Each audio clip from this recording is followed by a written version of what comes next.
Chapter 2299. After a day and night of team building, Meg rubbed his hands and walked over with a smile as he looked at the beautiful girls who were drunk all over the floor. He packed all of them up and sent them back to the dormitory before setting an alarm clock for 7 o'clock. He also left a note. "Go for it, hit the workers." Meg heaved a sigh of relief after putting Gina back into her aquarium gently and closing the door gently. He was indeed a good boss. When he returned to the restaurant, Irina was playing Plants vs. Zombies on her tablet. Ugly Duckling was squatting beside her and looking at her with great interest. Meg wondered what was so fun about such a small game. He couldn't help but stand at the side and watch for a while. Then, he asked with a strange expression, "What game are you playing? Aren't we rearing zombies?" Irina said matter-of-factly as she lit up a small sun neatly and planted a potato in front of a zombie. "Oh, I see." Meg nodded thoughtfully. That made sense. Irina only had 2 operations when she played this game: collect suns and plant potatoes for the zombies to eat. It was indeed his first time seeing someone using Plants vs. Zombies as a rearing game. "Look, there are more and more of them. It's just that the pigsty isn't big enough. Otherwise, I could make them give birth to more." Irina waved the tablet in her hand at Meg. They're rearing well." Meg nodded and sat down opposite Irina, waiting for her brain to be eaten by the zombies. 10 minutes later, Irina ended the game in a good mood. She raised her hands and stretched, stretching her beautiful curves. She said with a smile, "This game is too easy. I can successfully rear so many zombies every time." "Yes, this game is quite easy." Meg nodded with a smile and passed a cup of warm water over. Irina took a sip of water and raised her eyebrows as she asked Meg with a smile, "Have the girls settled down?" Meg said calmly, They've all been sent back to the dormitory. I even set an alarm clock for them to go to work." TSK, what a ruthless capitalist. Irina rolled her eyes. "You can have fun, but you can't be late for work. That's the basic principle," Meg said seriously. "Isn't Hope School starting tomorrow? Are you not going to attend the start-of-term ceremony?" Irina asked. Meg slapped his head. "If you didn't mention it, I would have forgotten about it. Let's close the school for the day. As a part-time teacher, I have to attend such an important event." Luna had told him about Hope School's opening ceremony before, and she had even invited him and Gloria to attend it. Of course, Meg couldn't refuse such a thing. He would definitely be there tomorrow morning.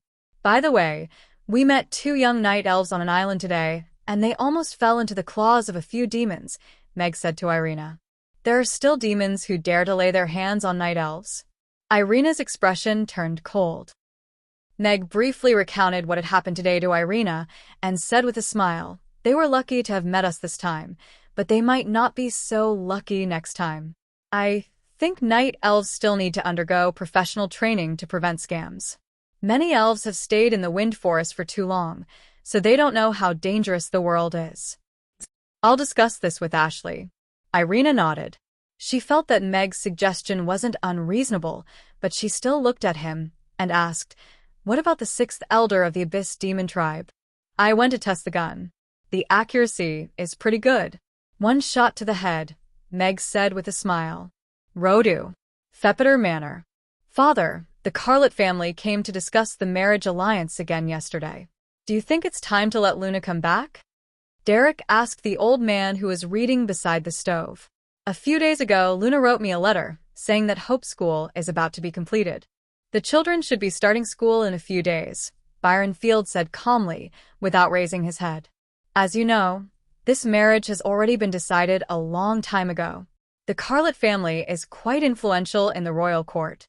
Our family is already on the decline. If we can't rely on the Carlett family, I'm afraid that we will fall in a few generations," Derek said with a serious expression. Byron put down the book in his hand and slowly raised his head to look at his son with a hint of disappointment and mockery.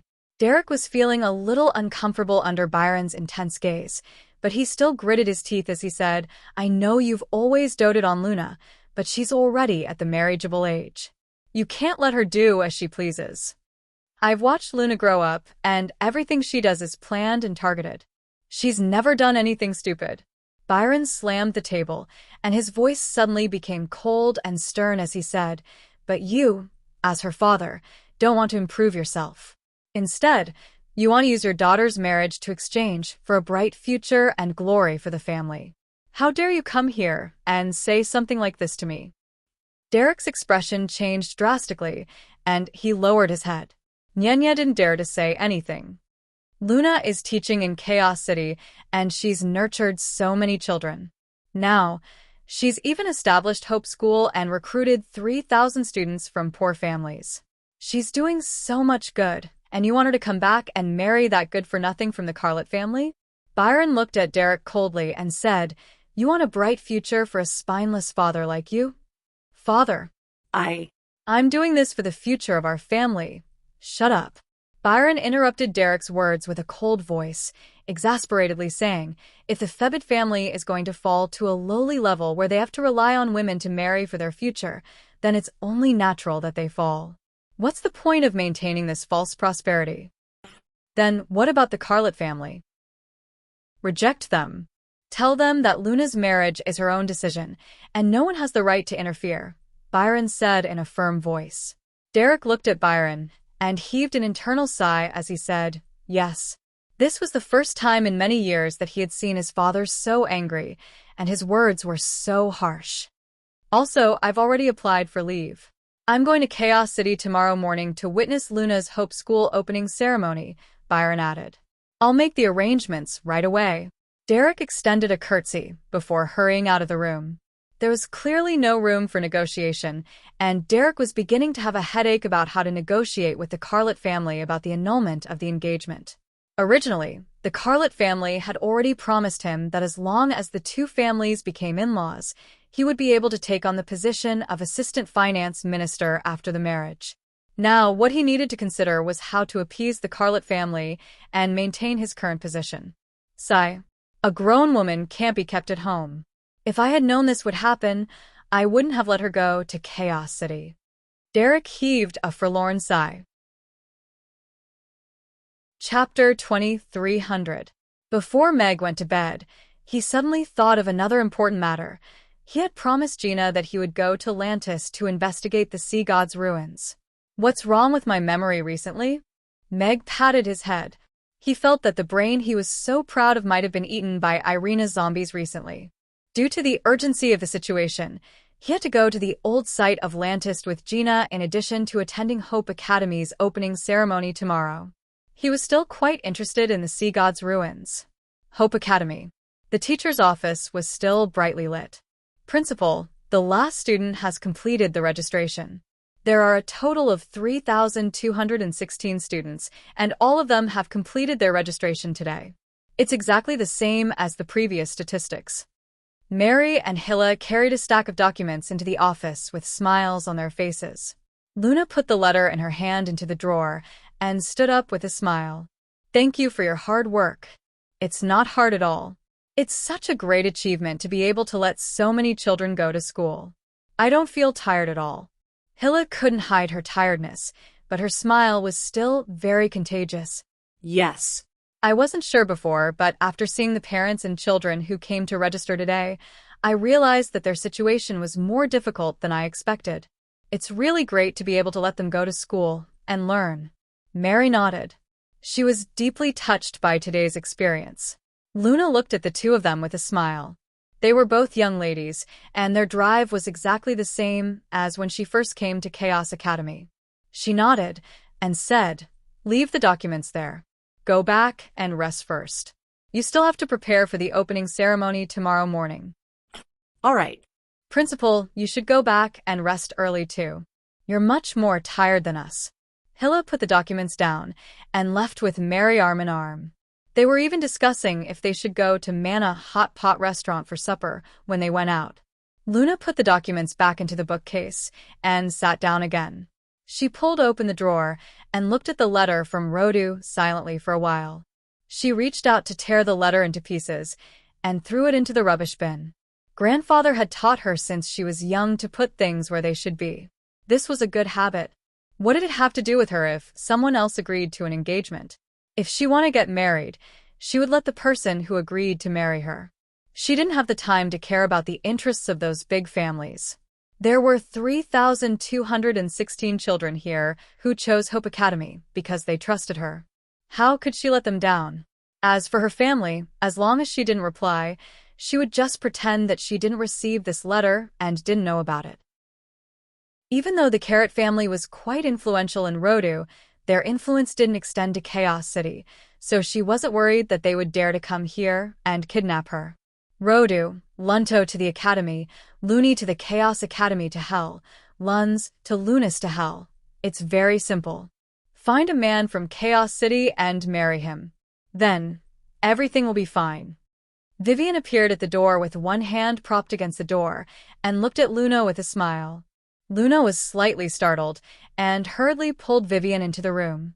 Before closing the door, she took a quick glance at the corridor outside and heaved a sigh of relief after making sure that no one was there. Why are you being so secretive? I'm not here to have an affair with you. Vivian raised Luna's chubby chin with a smile and said, Why don't you submit to me? Piss off. Luna slapped Vivian's hand away with a roll of her eyes. Vivian sat down on a nearby chair and looked at the torn letter in the trash bin with a smile as she asked, What's wrong? Is your father urging you to marry that good-for-nothing from the Carlett family again? Every time he writes to me, he doesn't have anything else to say apart from this. Luna pursed her lips with a resigned expression as she said, He says that the wedding date is almost here, and he wants me to return to Rodu immediately. Otherwise, he'll come and capture me personally. What kind of father is that? Vivian raised her eyebrows and glared at her. She indignantly asked, Then, what are you going to do? Hope School has just opened. Even if I'm willing to marry that fellow, I can't leave now. Furthermore, I don't want to marry a man whom I've only met twice and have never interacted with before. Furthermore, he has a very bad reputation. Luna shook her head with a determined gaze. I'm not going back. I support you.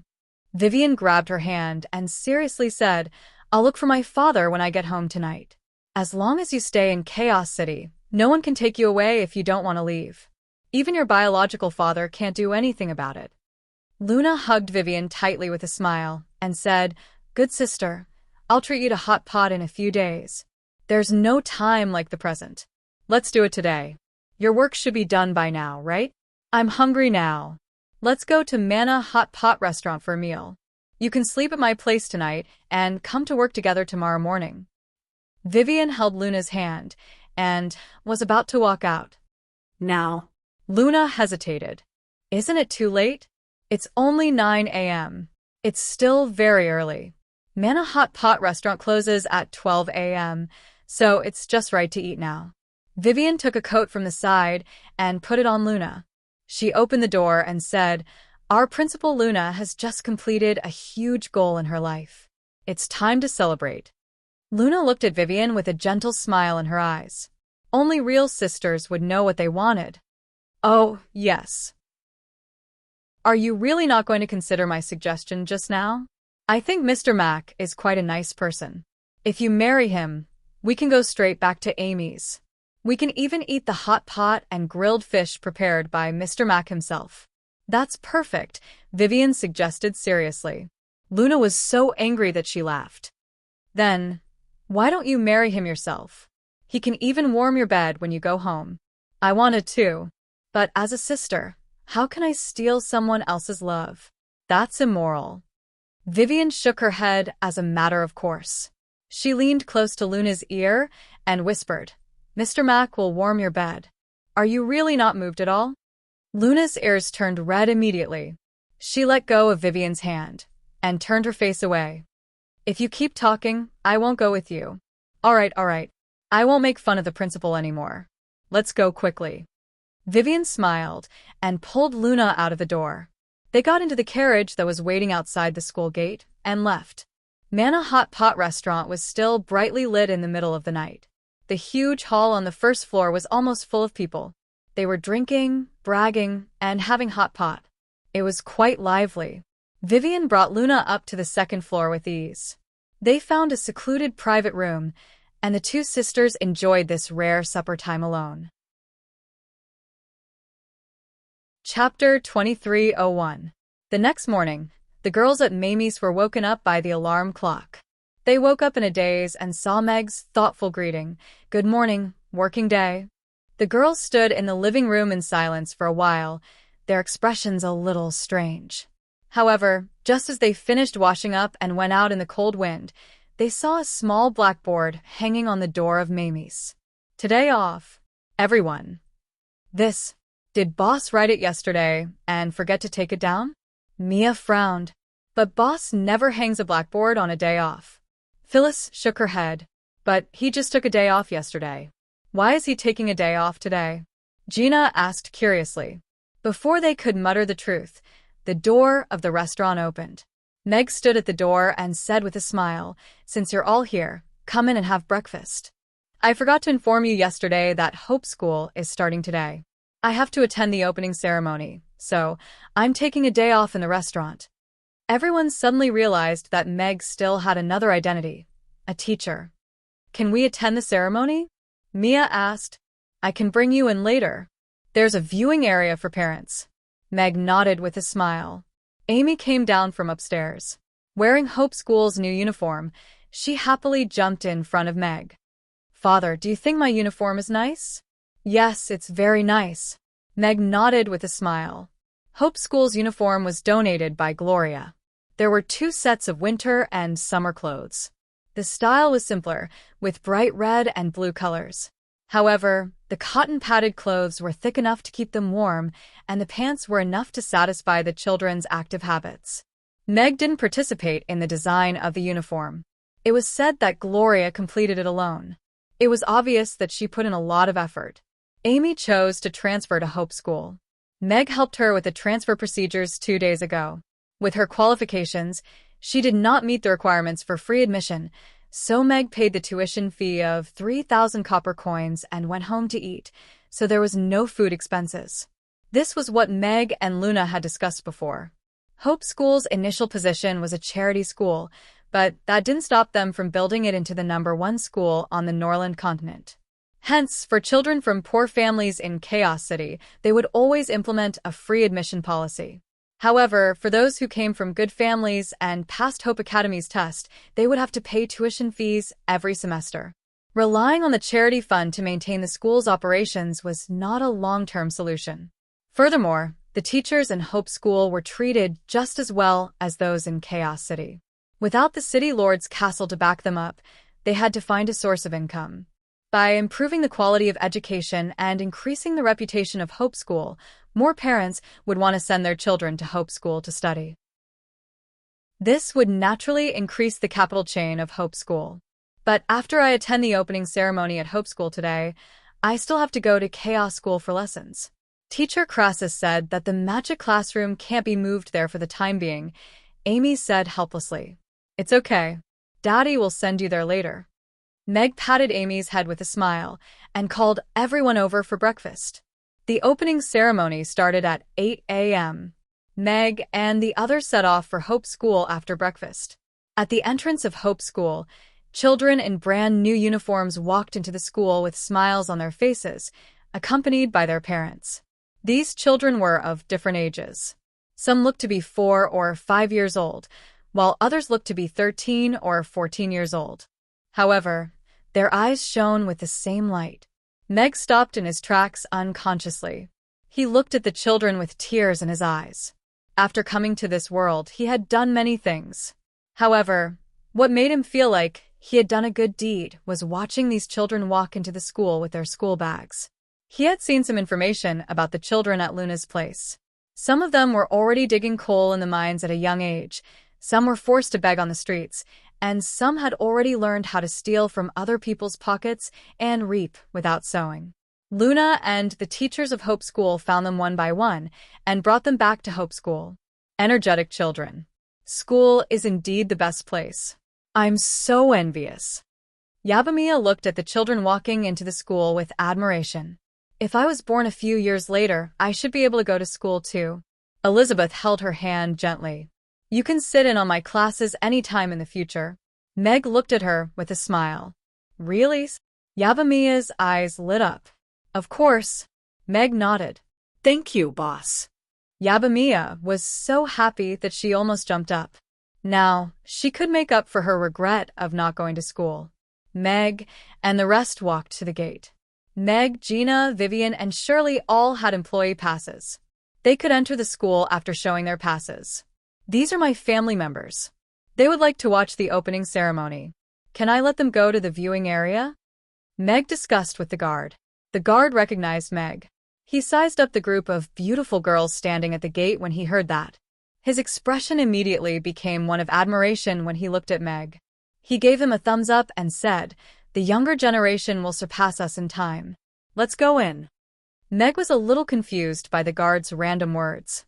However, he still asked the girls to enter through the gate and head to the viewing area from the left.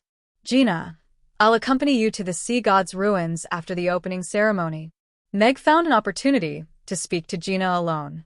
Gina looked at Meg in surprise, but she still nodded quickly. Everyone had a great time yesterday. She thought Meg had forgotten about it, so she didn't mention it. She didn't expect him to say that he wanted to accompany her today. Meg brought Gina and the rest to the teachers' area. The teachers were all dressed rather elegantly today. They stood about a meter apart in front of the rostrum. Even the retired teachers were all standing tall and straight, displaying the elegance of Hope School's teachers.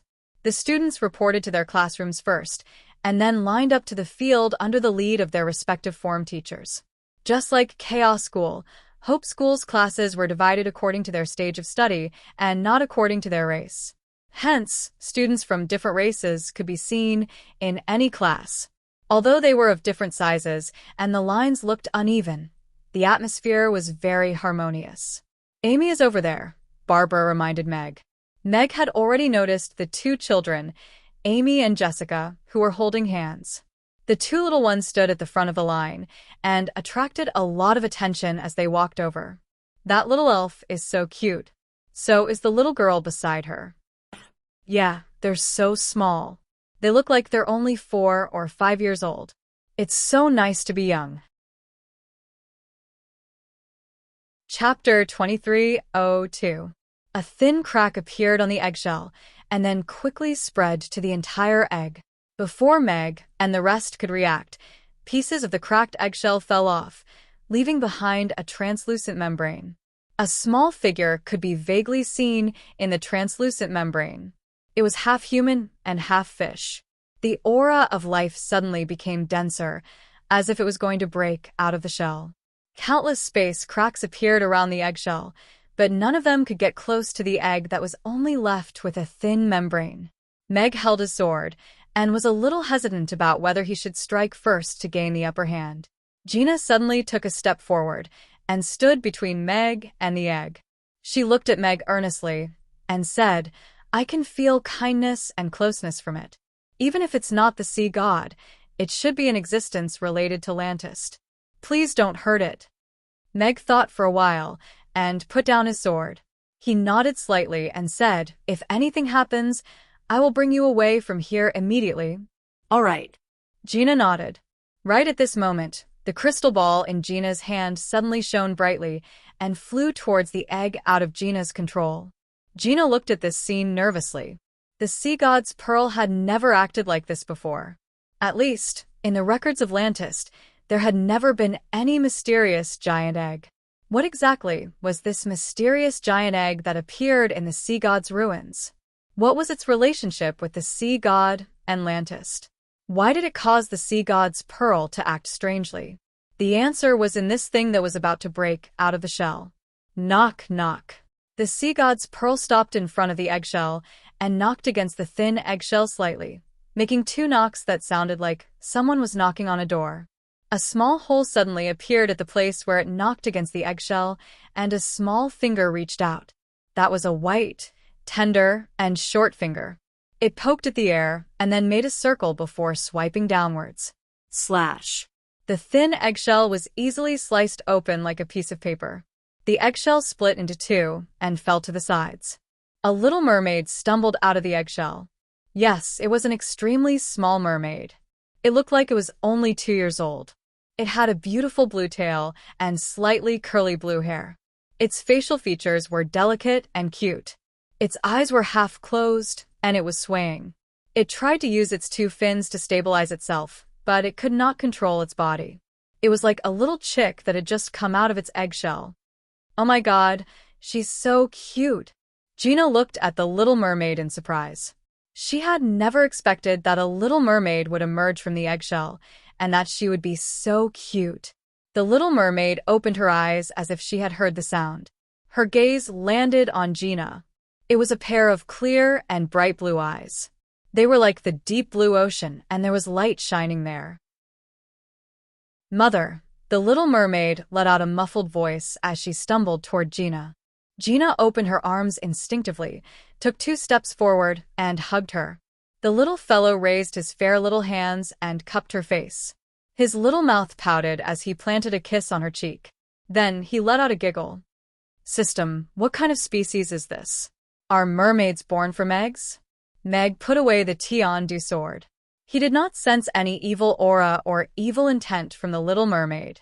The system was silent. Bang. At this moment, the sea god's pearl suddenly exploded and turned into a ray of blue light that surged toward Gina. Meg frowned slightly, but he took a step back in the end. He did not choose to draw his sword. The blue light engulfed Gina and turned into rays of materialized energy that surged into her body. Gina hugged the little mermaid with a dazed expression. She could feel the energy in her body increasing rapidly. Her understanding of the water element was also increasing at an unbelievable speed. 3 minutes later, the blue light disappeared. A blue trident mark appeared between Gina's brows, but it quickly faded and disappeared. As the mark disappeared, Gina's aura also climbed to the pinnacle of level 10 in an instant. Me? Gina was in disbelief. She had only broken through to the 9th tier less than a year ago. How did she suddenly become a 10th tier powerhouse? Furthermore, some powerful magic spells appeared in her mind.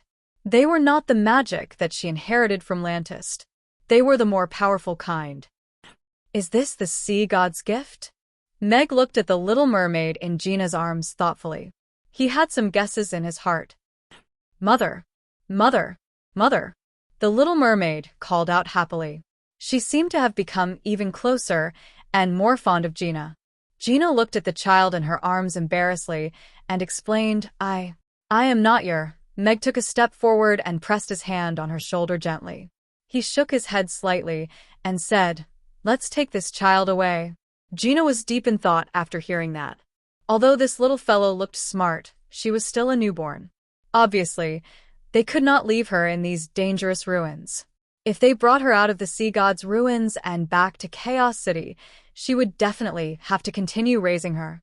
It would be troublesome if she did not have a proper identity. Looking at the little fellow's adorable appearance and the closeness that came from the bottom of her heart, she was also a little moved. There were only 2 mermaids on the Norland continent.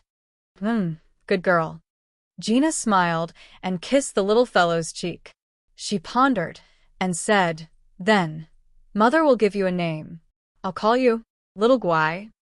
Little Guai. Little Guai. Little Guai.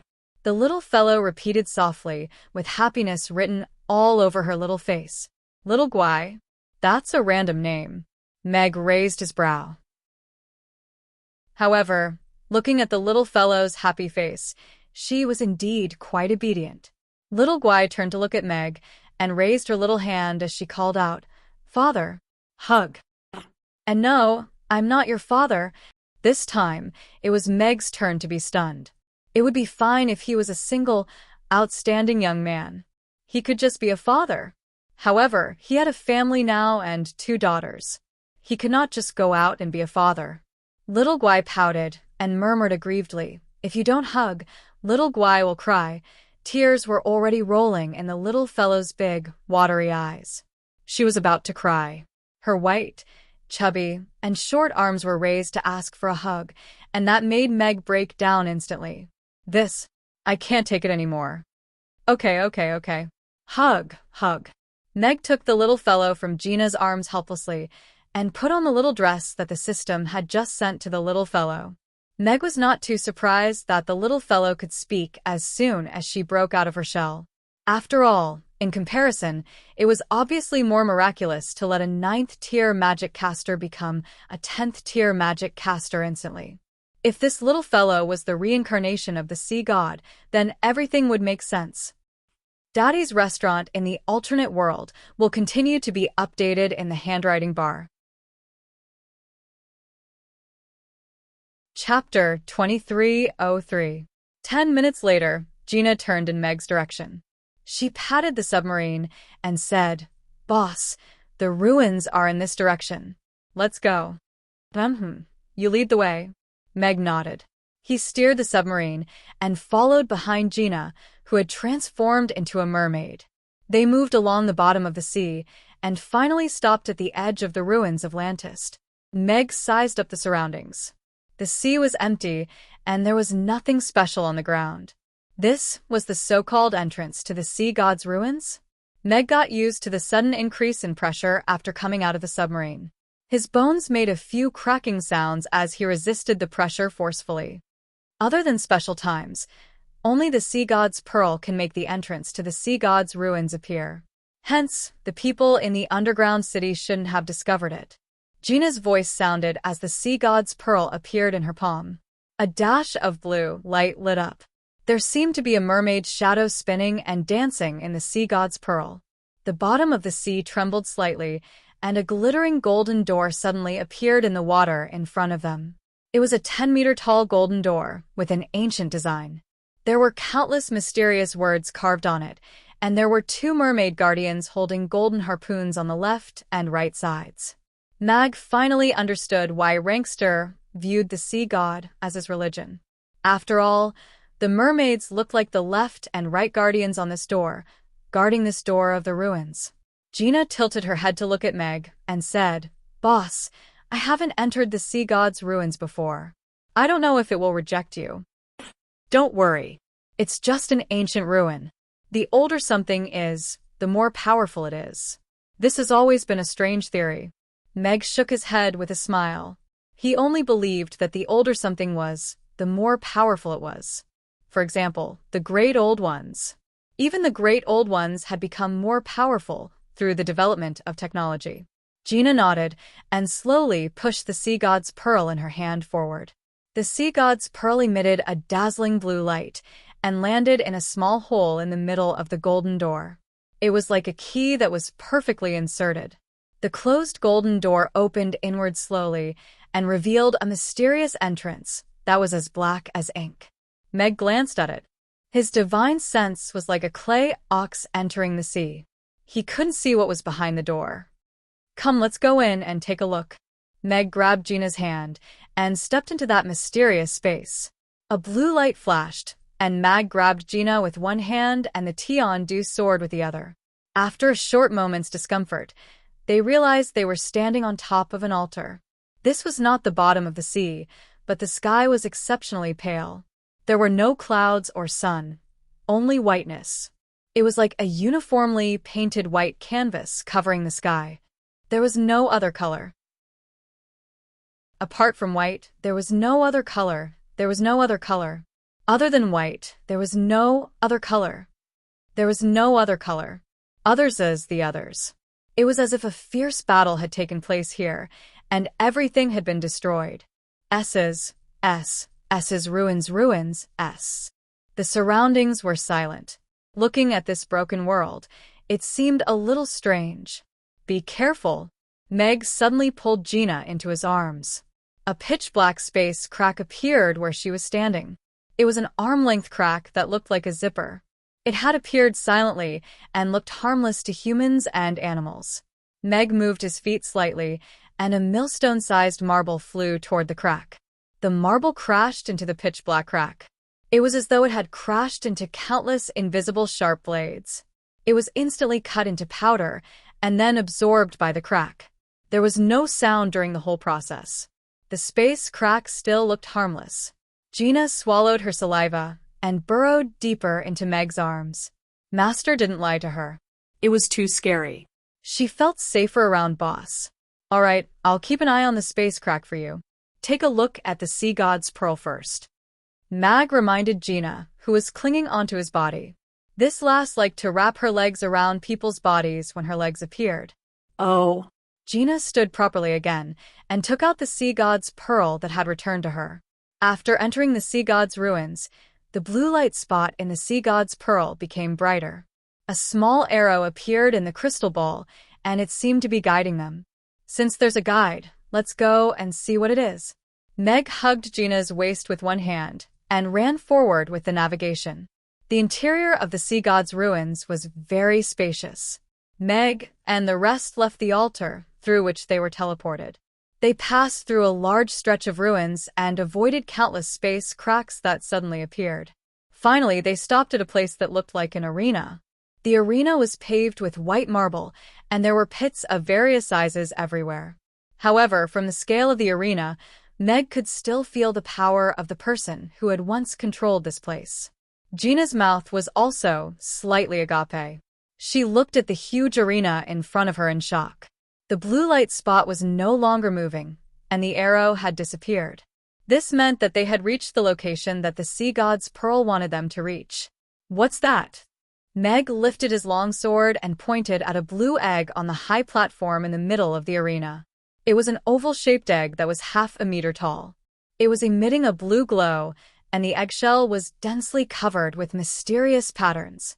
It looked like it was naturally formed. Meg and Gina came before it and sized up the huge egg before them. The unusual movement of a sea god's pearl seemed to be caused by this egg. It looks like it's alive, Gina said softly. She couldn't hide her astonishment. It's alive. Meg nodded to confirm her words. He could feel weak signs of life from this egg, which meant that this egg was alive. An egg with signs of life had appeared in a ruin that had been left behind for an unknown number of years. This was undoubtedly strange. Could it be the sea god? Gina's eyes lit up, and she asked Meg. Compared to the sea god, the possibility of it being the Great Old One is higher. Meg gripped his long sword tightly and looked at that egg cautiously. Although he couldn't be sure that the owner of this ruin was the sea god that the Lantistians worshipped, he could be sure that this place used to be a powerful force. Perhaps their ruler really had the power of a god. However, this place was still destroyed. The entire small world was destroyed. The only one who could do all this, and was passionate about doing it, was the Great Old One. Countless years had passed, and something with signs of life had appeared in this ruin.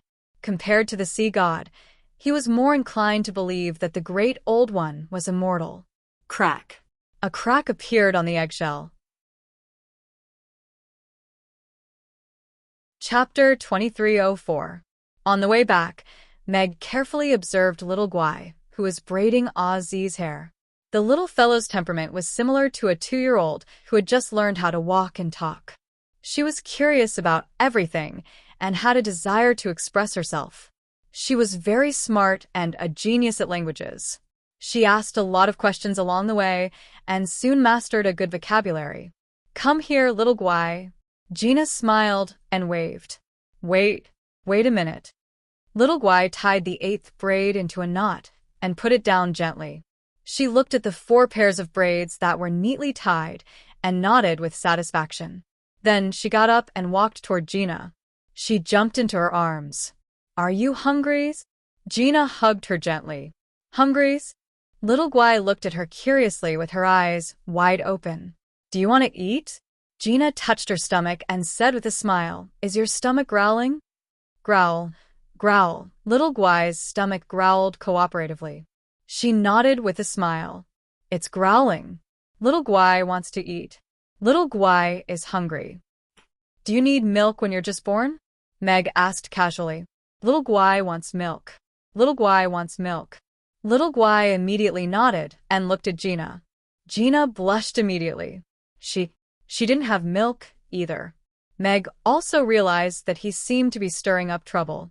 Although little Guai was born, Gina didn't really give birth to her. How could she have milk? Moreover, wasn't she oviparous? How could she be breastfeeding? Host, you're a little ignorant. On Earth, oviparous mammals exist.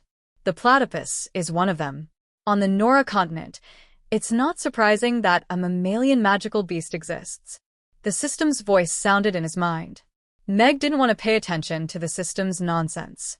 He looked at little Guai with a smile and said, "Little Guai, open your mouth and let me seize." Ah.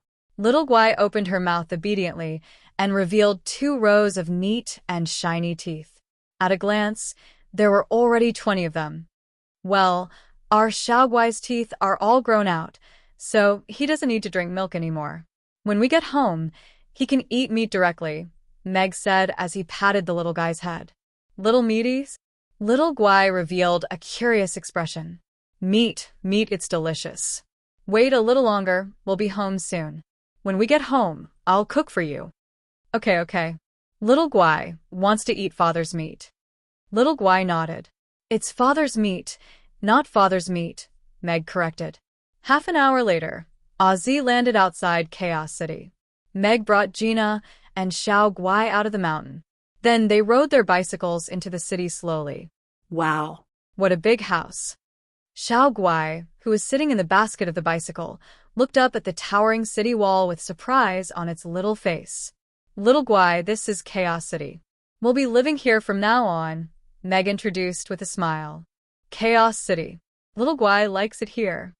Little Guai said with a nod. After passing through the city gate, Meg introduced everything that they saw along the way to Little Guai. He said a lot, and Little Guai listened attentively. Occasionally, he would ask 1 or 2 interesting questions. Gina sat in the back seat of the bicycle and put her arm around Meg's waist gently. She was in a wonderful mood. Is this the feeling of a family? Gina thought to herself as she blushed. However, when she thought about how she was going to explain to everyone when they got back to the restaurant, she blushed even more. We're home. Meg supported the bicycle with his long legs. He pointed at the signboard on the door and said, "Look, Little Guai. This is our home, Mamie's." Mamie, restaurant. Little Guai repeated after him. Then he happily said, "Our home is so nice.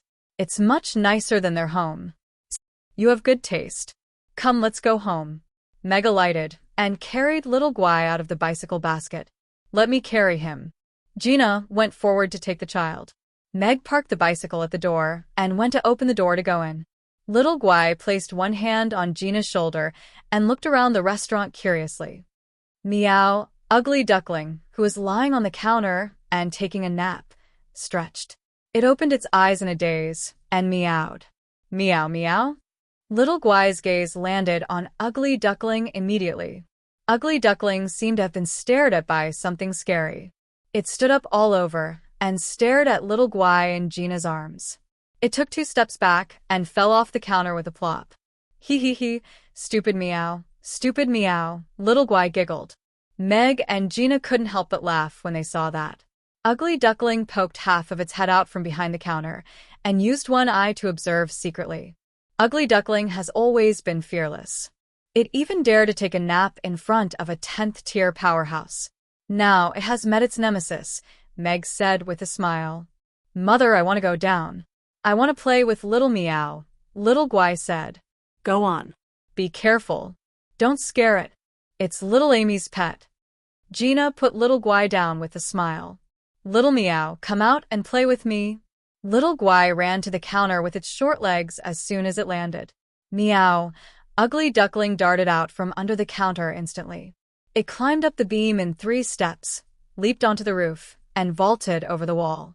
It reached the pillar at the top right corner of the restaurant in a second, and laid down on its stomach as it looked at Little Guai warily. Meg was a little shocked. Ugly Duckling's speed was no longer as lazy as it usually was. Its speed was comparable to that of a 5th-tier magic beast. Little Guai looked around before finding Ugly Duckling, who was squatting on a high spot. It put its hands on its waist and pouted.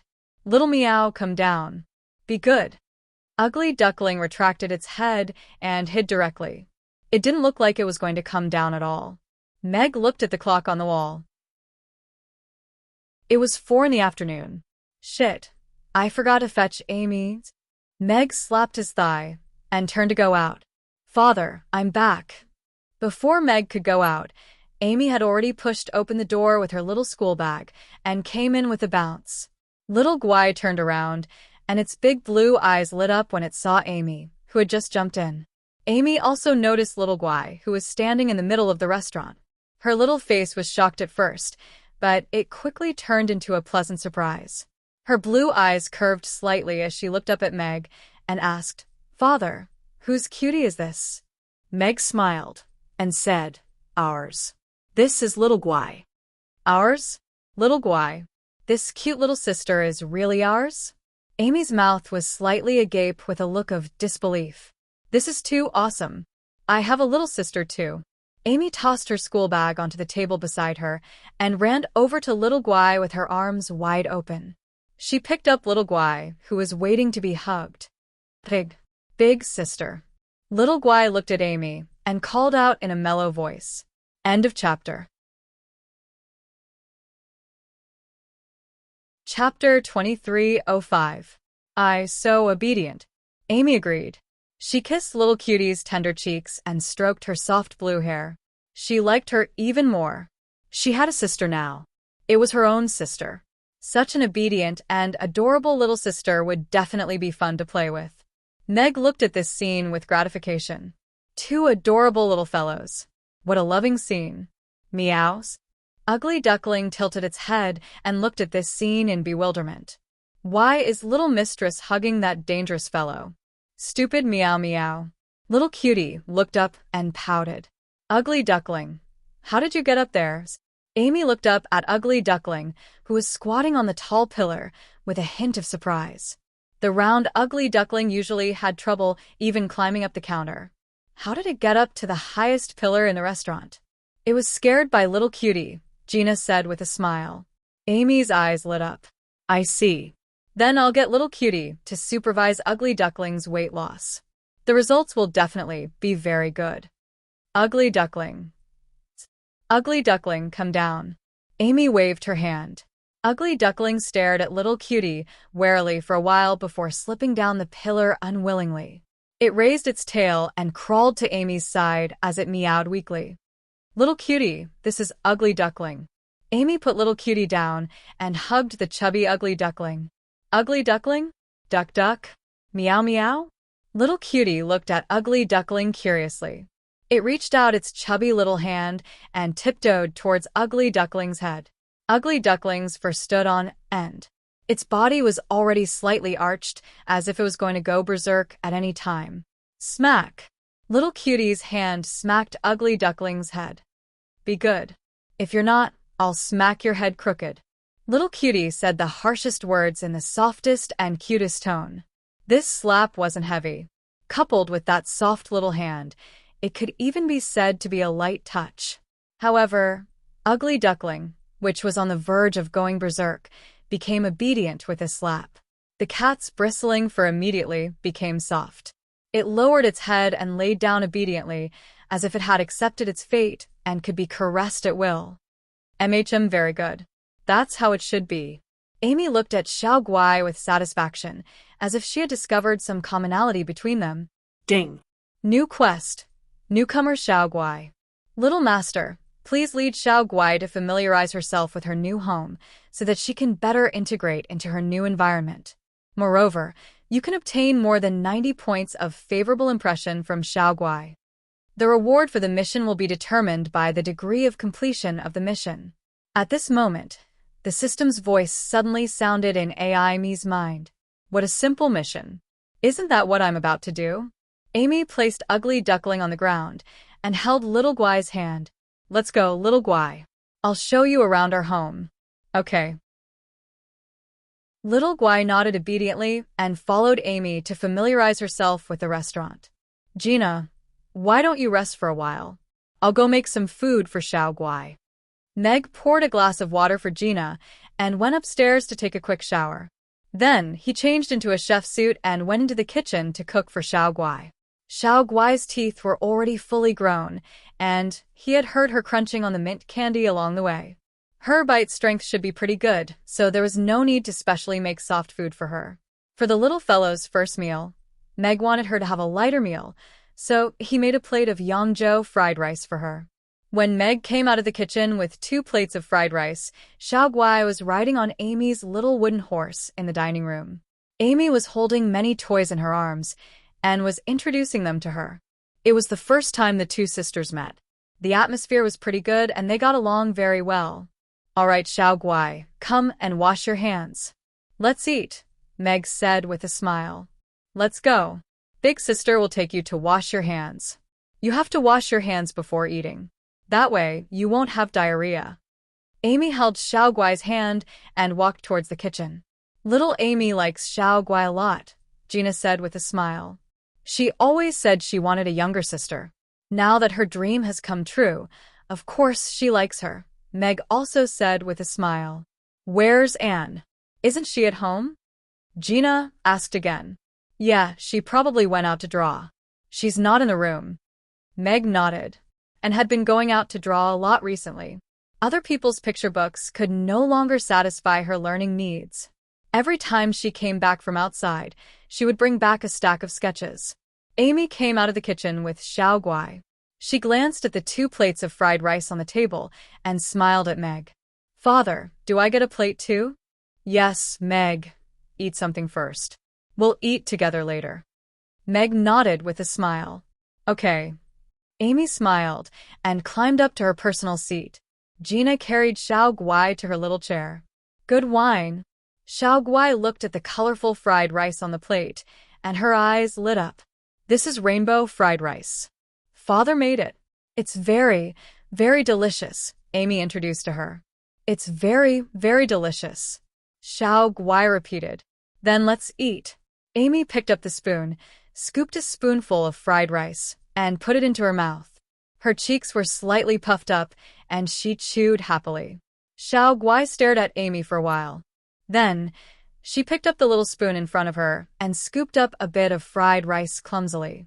She tried her best to raise her little hand and put the spoon into her mouth. Although half of the fried rice was spilled on the table, it was the first time she tasted food. Xiao Guai's big blue eyes lit up immediately, as if she had tasted something incredible. The fragrant and sweet rice wrapped in eggs, accompanied by the wonderful taste of various ingredients and the fragrance of the water of life.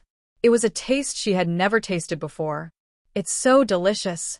Xiao Guai looked at Meg, nodded her little head, and said, Father made the super delicious rainbow fried rice. Eat more if it's delicious. Meg wiped the rice off her face with a smile. Xiao Guai moved the plate closer to her. Then, she bent down and put her mouth in front of the plate. She used the spoon to slowly scoop a mouthful of fried rice into her mouth. This time, not a single grain of rice fell on the table. Xiao Guai is so smart, Amy praised. She didn't teach Xiao Guai to eat like that. Xiao Guai's cheeks were puffed up. She chewed quickly like a cute little squirrel. She looked a little similar to how Amy ate. Meg and Gina couldn't hide their smiles.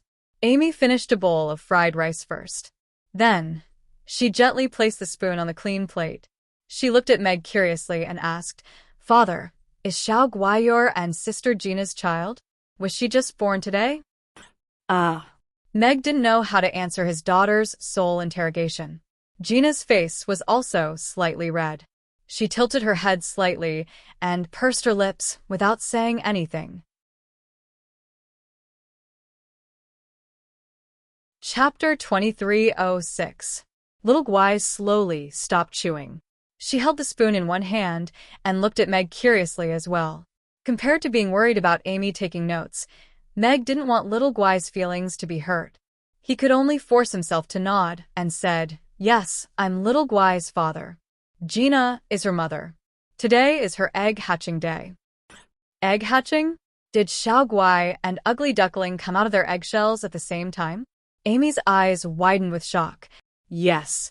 Meg nodded with a smile. Then will little Guai grow wings when she grows up? I don't think so. It's okay. When little Guai grows up, I can teach her to fly, Amy said with a smile. Fei. I like to fly, little Guai said with a nod. Little Guai, continue eating. When you're done, we can have an ice cream, Amy said as she patted her head. Okay, little Guai answered obediently and continued to eat her fried rice. You can only have one ice cream. I'm going to cook. Tell me if you want to eat anything else. Meg stood up and walked to the kitchen. he was going to start cooking dinner. He still had to entertain Luna's grandfather, Mr. Byron, later. Right at this moment, the sound of the door opening came from outside. The door to the restaurant was pushed open. Anne stood at the door with a sketchboard in her arms. Her gaze landed on little Guy, and she suddenly stopped in her tracks with a puzzled expression. The stack of sketches in her left hand fell to the ground. They were sketches of all kinds of people and scenes. Little Guy, who was enjoying her meal, suddenly turned around. She was stunned when she saw Anne standing at the door, and the spoon in her hand fell onto the table. "Little Guy, I'm scared." Little Guy slid down from the chair with a whoosh and went straight into Gina's arms. She buried her head in her soft chest and shivered. "Little Guy, don't be scared. This is Big Sister and she's not a bad person." Gina hugged little Guy and patted her back gently to comfort her. However, she was a little surprised. Why would little Guy be scared when she saw Anne? Along the way, no matter what they saw, the little guy was full of curiosity and did not know what fear was. Meg looked at Anne, who was stunned at the door, and Xiao Guai, who was hiding in Gina's arms, not daring to poke its head out. While he was surprised, he also had some guesses. Anne was born from Cthulhu. Although she had become an independent individual, she still had the mark of the Great Old One. And Lil Guai might be the reincarnation of the sea god, so it should be a mortal enemy of the Great Old Ones. This hostility had already been imprinted in each other's souls, so when the young Xiao Guai saw Anne, it would instinctively reject her. However, because she was still too weak, this emotion turned into fear, which was also a form of protection for her. And didn't have much of a reaction. After being stunned for a short while, she returned to normal.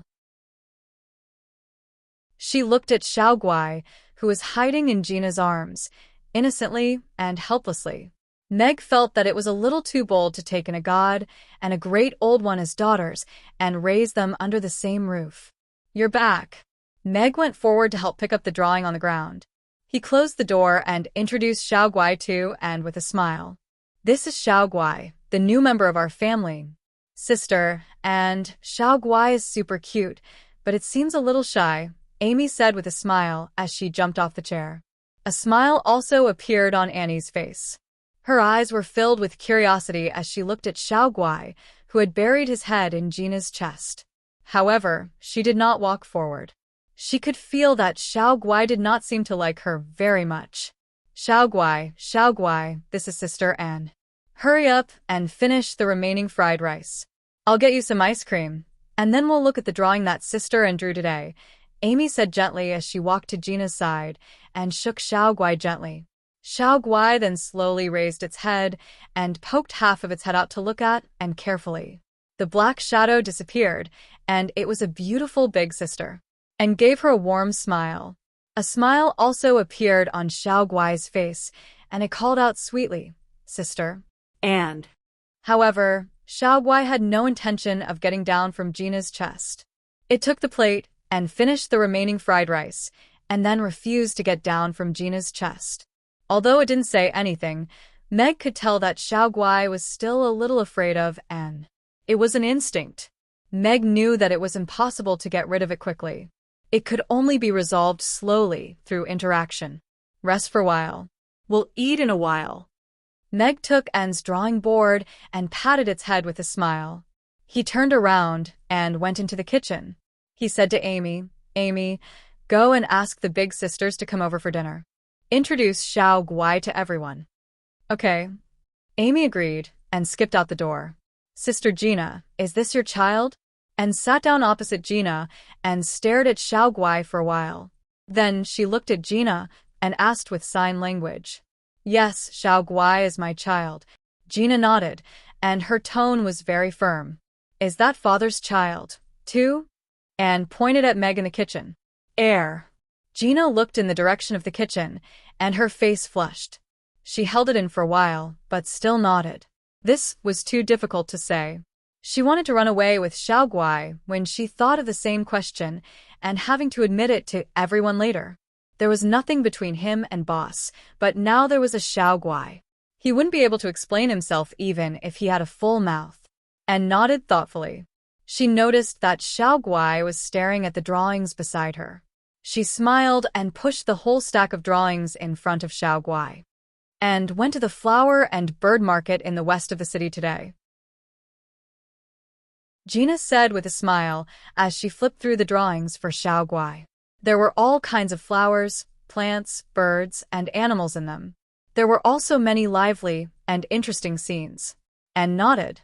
So pretty, Xiao Guai praised softly as she looked at the drawings. Then, she pointed at a rooster and asked, "What's this?" "This is a rooster," Gina said. "Is it nice?" Xiao Guai asked again. Gina glanced at her. She had only played with Amy for a while, but her thinking had already been brought to the line of a foodie. "Yes, it's nice. It can be made into beggar's chicken or spicy diced chicken." Gina nodded with a smile. "I want to eat it." Xiao Guai looked at the big, arrogant rooster and swallowed her saliva. "Then, I'll add a beggar's chicken for Xiao Guai tonight." Meg's voice came from the kitchen. Foodies were the easiest to satisfy. Meg was the least afraid of meeting a foodie. "Okay." Xiao Guai agreed happily. "What?" "Gina has a child. And it's with Boss?" When did this happen? Why didn't we know anything?" "Boss is a beast. I was the one who came first." Before they entered the restaurant, shocked voices had already traveled into the restaurant through the door. Daddy's restaurant in the alternate world will continue to update in the bar. There are no advertisements on the website. Please bookmark and recommend the bar. If you like Daddy's Otherworld restaurant, please collect it. Daddy's Otherworld restaurant, please add it to your collection. Chapter 2307. Amy called all her sisters over. Everyone was very enthusiastic about having a meal. However, Amy only told them about Guai when they arrived at the entrance of the restaurant. Gina had a child, and it was with the boss. This shocking news made all the ladies explode. That's not right. Gina has only been in the restaurant for half a year. How can she have a child already? Yabamiya was puzzled. Could it be that mermaids have a shorter reproductive period and give birth in a few months? Angela guessed. After all, we succubi only need 6 months to give birth. But Gina usually stays with us every day, and she doesn't seem to be very intimate with the boss. Are you guys finished? When Gina first came to the restaurant, she stayed alone on the second floor for a while. Could it be that the boss is a beast? All the ladies were burning with curiosity. They pushed the door open and entered. They wanted to capture Gina and Meg and interrogate them to find out when exactly they got together. Then, they saw the cute little girl sitting on Gina's lap and flipping through the drawing paper with a fascinated expression. The little girl was small, and she sat there obediently. She had a head of slightly curly blue hair, a small and delicate face, big blue eyes, long eyelashes, a small and cute nose, and a small cherry-like mouth. "Oh my God! She's so pretty!" Phyllis exclaimed while covering her mouth. "Yeah, she's the same as Amy. She's so cute." Jane nodded. "Are the boss's genes really that powerful? She's so pretty. I want to have one too." Yabamiya's eyes almost melted into water. She had a motherly smile on her face. "That won't do." Elizabeth shook her head. Guai heard the sound and turned to look at the door. Then, she saw a group of beautiful big sisters pouncing on her. "Guai, come. Let Auntie hug you. Auntie will give you candy." "Guai, let Auntie hug you. Auntie has a lot of fun things here." "Let me hug you. I want to hug you too." Everyone surrounded little Guai, and for a moment, they forgot about the gossip. Gina smiled as she looked at Xiao Guai, whose arms were already filled with all sorts of toys and presents. Xiao Guai was so lucky to be loved by so many people. At first, she was worried that she wouldn't be able to take care of little Guai. Now, it seemed that she didn't have to worry at all. Everyone cared about little Guai. "Gina, you've been hiding this from everyone for a long time. Tell me, when did you give birth to the child? When did you get together with the boss? When do you plan to get it done?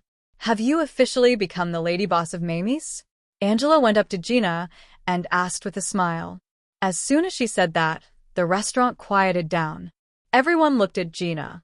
The child had been born, and Meg had admitted that it was his child, so he had to take responsibility. Gina blushed. She couldn't answer any of these questions. You're still shy? Don't be afraid. If the boss dares to bully you, we'll beat him up for you, Yabamiya said with a smile as she held her shoulder. Yeah, we won't agree if he dares to let you down, the ladies agreed.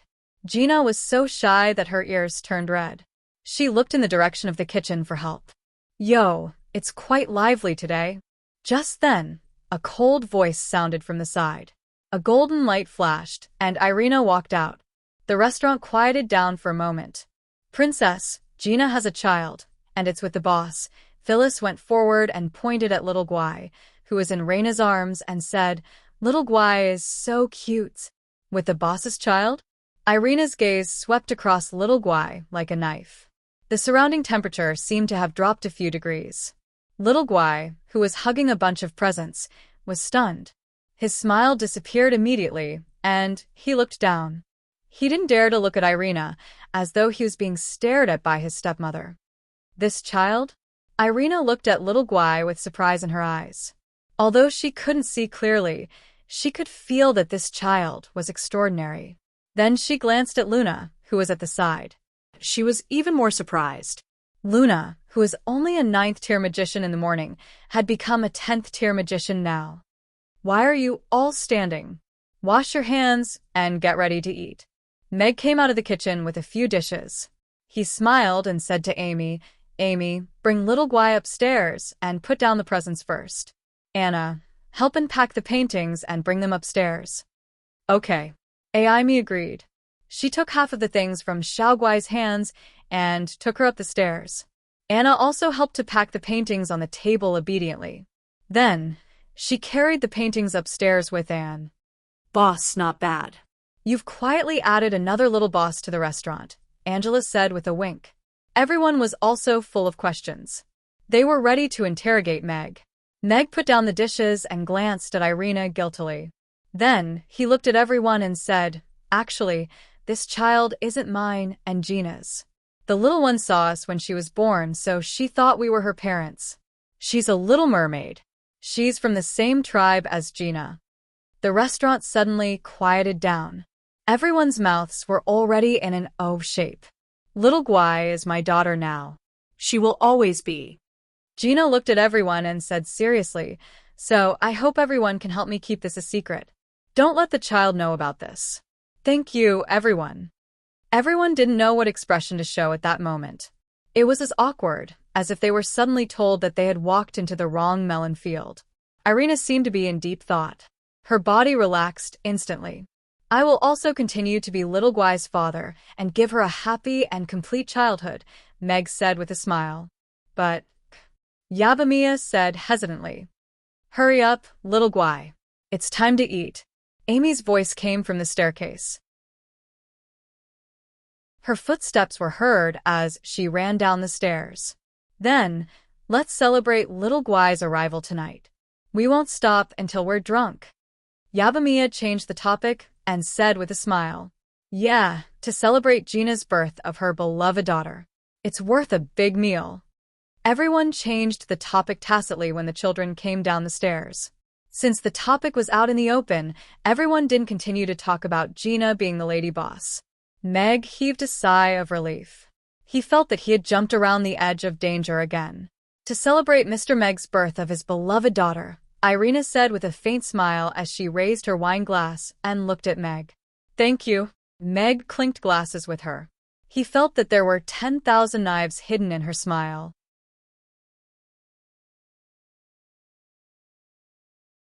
Chapter 23:08.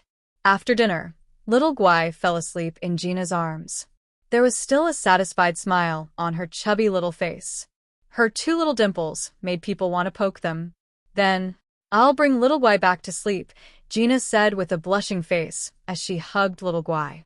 All right. Meg nodded. He reached out and patted little Guai's head. The little girl was still very obedient. Goodbye, boss. The ladies also said their goodbyes and left. Little Guai is so cute. Can I bring her to the square to play when she comes back from school tomorrow? Amy asked Meg. Of course. Meg nodded with a smile. He stood at the entrance of the restaurant and looked at Luna and Byron, who were walking over side by side. He said with a smile, "Your teacher Luna is here?" Teacher Luna? Amy's eyes lit up. She tiptoed and looked into the distance. She spotted Luna in the crowd with her sharp eyes, and she immediately ran out. "Aren't you going to explain to me?" Irina said with a half-smile as she stood behind Meg with her arms crossed. Meg looked at her and pondered for a while before saying, "I went to the sea god's ruins with Gina and found an egg under the guidance of the sea god's pearl. The egg opened, and Xiao Guai jumped out from inside.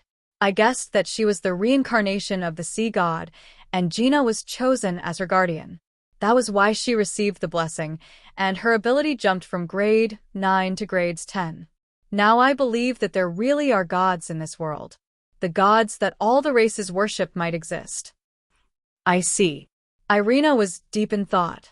Everything made sense now. "I'll tell you the specific process and details at night. I asked Luna's grandfather out for a drink this morning." "He's here now," Meg said, interrupting Irina's thoughts. "You're meeting the girl's parents again?" Irina frowned.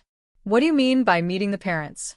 "Byron and I are friends," Meg corrected her. "Teacher Luna treats you as a friend, but you want to be her grandfather?" "Since he's here, why don't you join us for another drink?" Meg smiled. "Forget it. You old pedants are the most boring. I'm going to take a bath and cultivate for a while." Irina shook her head and went upstairs. Amy was holding Luna's hand and saying something. Byron smiled and walked forward.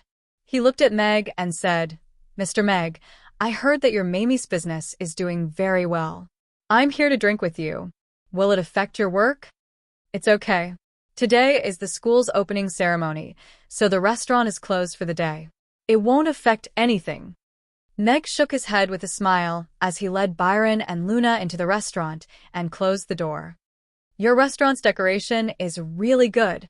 Byron entered the restaurant, looked around, and clicked his tongue in wonder. Although he wasn't a glutton, he had patronized almost all of the famous restaurants in Rodu. Mamie's wasn't very big, but the decorations and arrangement were very exquisite. The elements of all kinds of logs made the environment look cozy and warm. Meg smiled as he looked at Luna and asked, "Luna hasn't eaten yet, right?" Luna nodded. She was a little embarrassed as she said, "I just finished work at the school. I was going to eat at the cafeteria, but Grandpa said he wanted to come and find you. We walked around the Aiden Square on the way, so we haven't eaten yet." "Then take a seat. I'll go and make some simple dishes. Let's drink to celebrate the opening of Hope School." Meg asked the two of them to take a seat while he went to the kitchen to make some eggplant with garlic sauce and spicy chicken. There was also some red braised pork in the pot, as well as some sliced beef and peanut for drunkards. After a short while, Meg came out with a tray. "This is so sumptuous." Byron looked at the dishes that Meg had laid out. He could already smell the aroma of the red braised pork. His Adam's apple bobbed. "Just a few dishes to go with alcohol. What would you like to drink, old sir? Would you like some wine or some rum? I have some 50-year-old rum that Master Old Sim has kept in his cellar. Would you like to try it?" Meg said with a smile, 50-year-old rum that Master Old Sim brewed, personally?" Byron's eyes lit up. He looked at Meg in shock and asked, "You really have it?" Rum was good stuff. Byron wasn't an alcoholic, but he was used to drinking a little every day. He didn't like sweet fruit wine, but he had a special liking for the rum that came from the Fok tribe. A bottle of Master Old Sim's rum was hard to come by. He had only drunk a few bottles in the past few decades. He still had a bottle that had been in his cellar for 10 years at home, but he couldn't bear to drink it. He was thinking of drinking it when Gina found her ideal husband.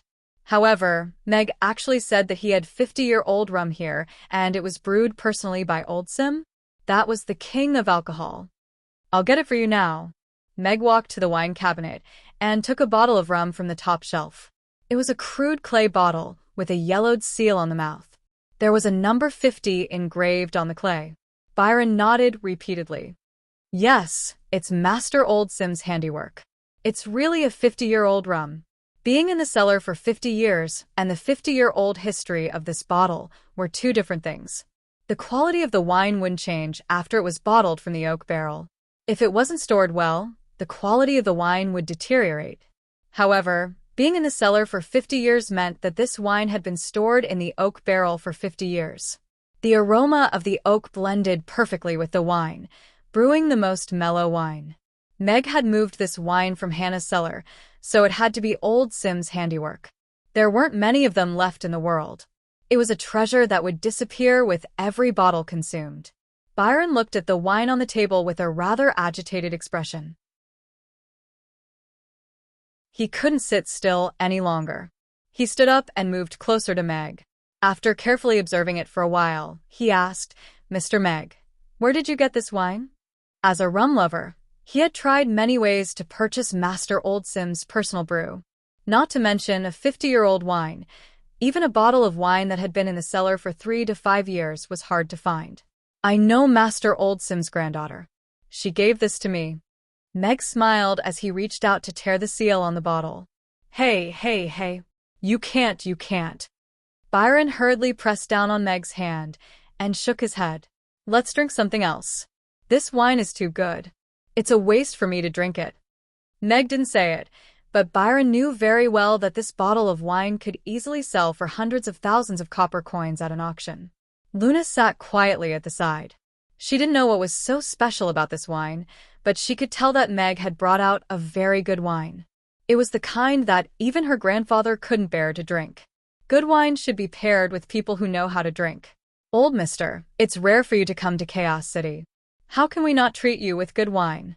Meg smiled as he tore the seal and uncorked the bottle. A strong aroma of wine wafted out.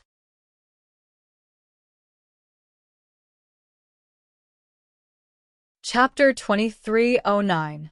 The aroma of the wine permeated the air. Amidst the rich aroma, there was also a hint of oak aroma. Byron's hand froze, and he couldn't help but take another whiff of the aroma. He felt a little tipsy just by smelling the aroma. Even Luna, who didn't usually drink, had her eyes lit up when she smelled the aroma. She didn't feel cravings, but rather, she felt that the aroma was very special and left a deep impression on her. "Mr. Mag, you're really making me feel ashamed." Byron heaved a resigned sigh at the sight of the opened wine bottle. However, he was looking at Mag with a sense of intimacy, as if he were looking at a junior. "If you are ashamed, then I am guilty." Mag took 3 wine glasses and filled 2 to the brim. Gina's wine glass was already half filled. She picked it up and said, "I'll punish myself with a glass first." Then, she finished it in one gulp. Sit. Why are you talking about punishment when we are drinking? I don't know what to say when you treat me with such good wine." Byron looked at Meg with increasing satisfaction. "It's all in the wine." Meg raised his glass and clinked it with Byron's. "That makes sense." Byron also raised his glass. The amber rum swirled slightly in the crystal glass. There were no impurities in the clear and translucent liquor. It was like a gemstone, intoxicating. He placed the glass to his mouth and took a sip. The delicate and sweet taste made one unconsciously intoxicated. The rich aroma had a hint of wood. Only wine stored in oak barrels could emit such a wonderful taste. The rich taste and the lingering aftertaste in his mouth after he swallowed made him close his eyes uncontrollably. This was a 50-year-old rum. The long aftertaste made him feel as if he was looking at the rings of history. In the deep and serene wine cellar, the brewed rum lay in barrels made of 100-year-old oak, quietly fermenting. An old winemaker sat on the barrel and drank, as if he was also quietly waiting for the good wine to come out of the cellar. Byron opened his eyes. His eyes were filled with tears as he nodded. As expected of a 50-year-old rum. Good wine. This was indeed Old Sim's personal brew. There was no second person in the world who could brew such a wine. He had never thought that he would be able to drink such fine wine when he was only here for a simple meal. "Then you should drink more today." Meg smiled and picked up his chopsticks.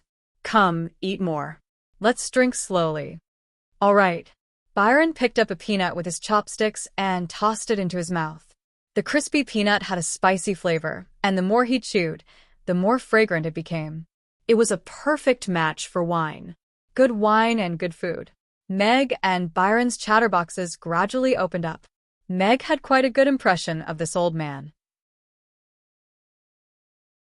During their brief interaction in Rodu, he had come to realize that this old man, who held a lofty position but was still interested in basic education and academic research, was quite a special being. Only such a person could educate a woman like Luna. One had to know that many young ladies from wealthy families in Rodu couldn't even choose who to marry.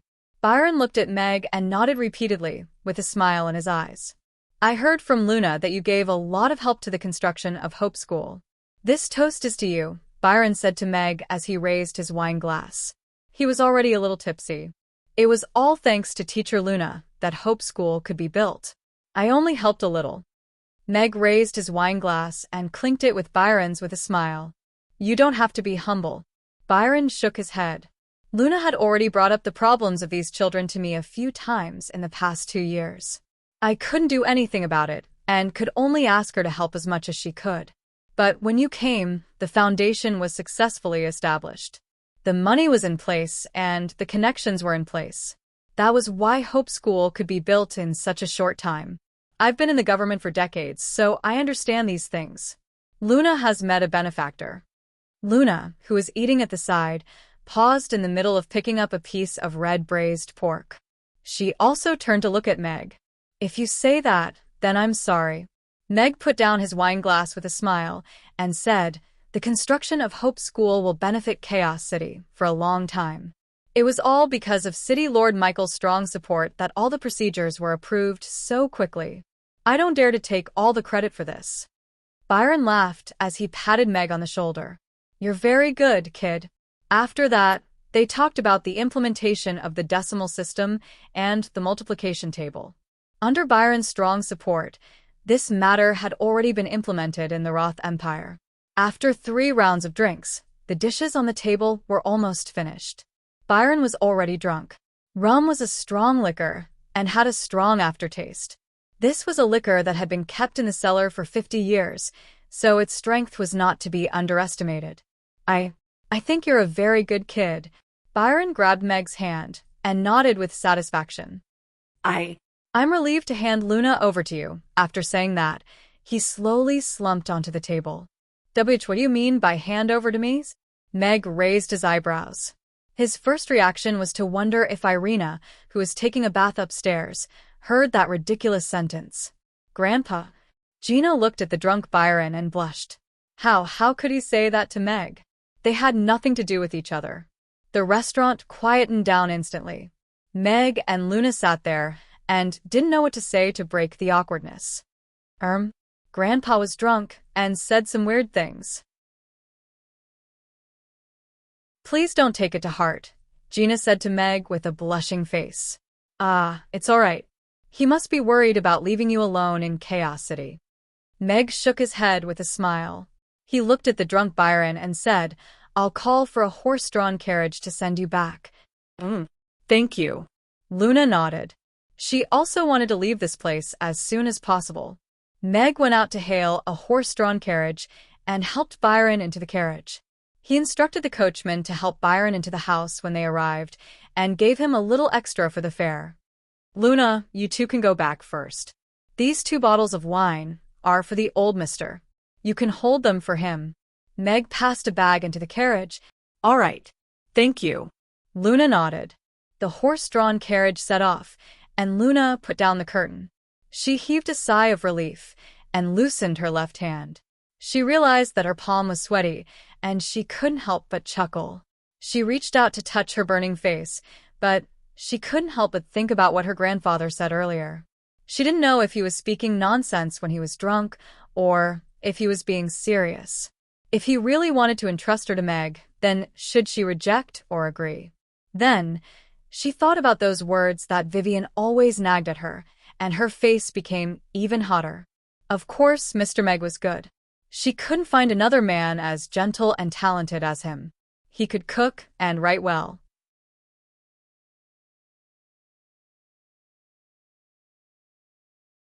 Chapter 23:10.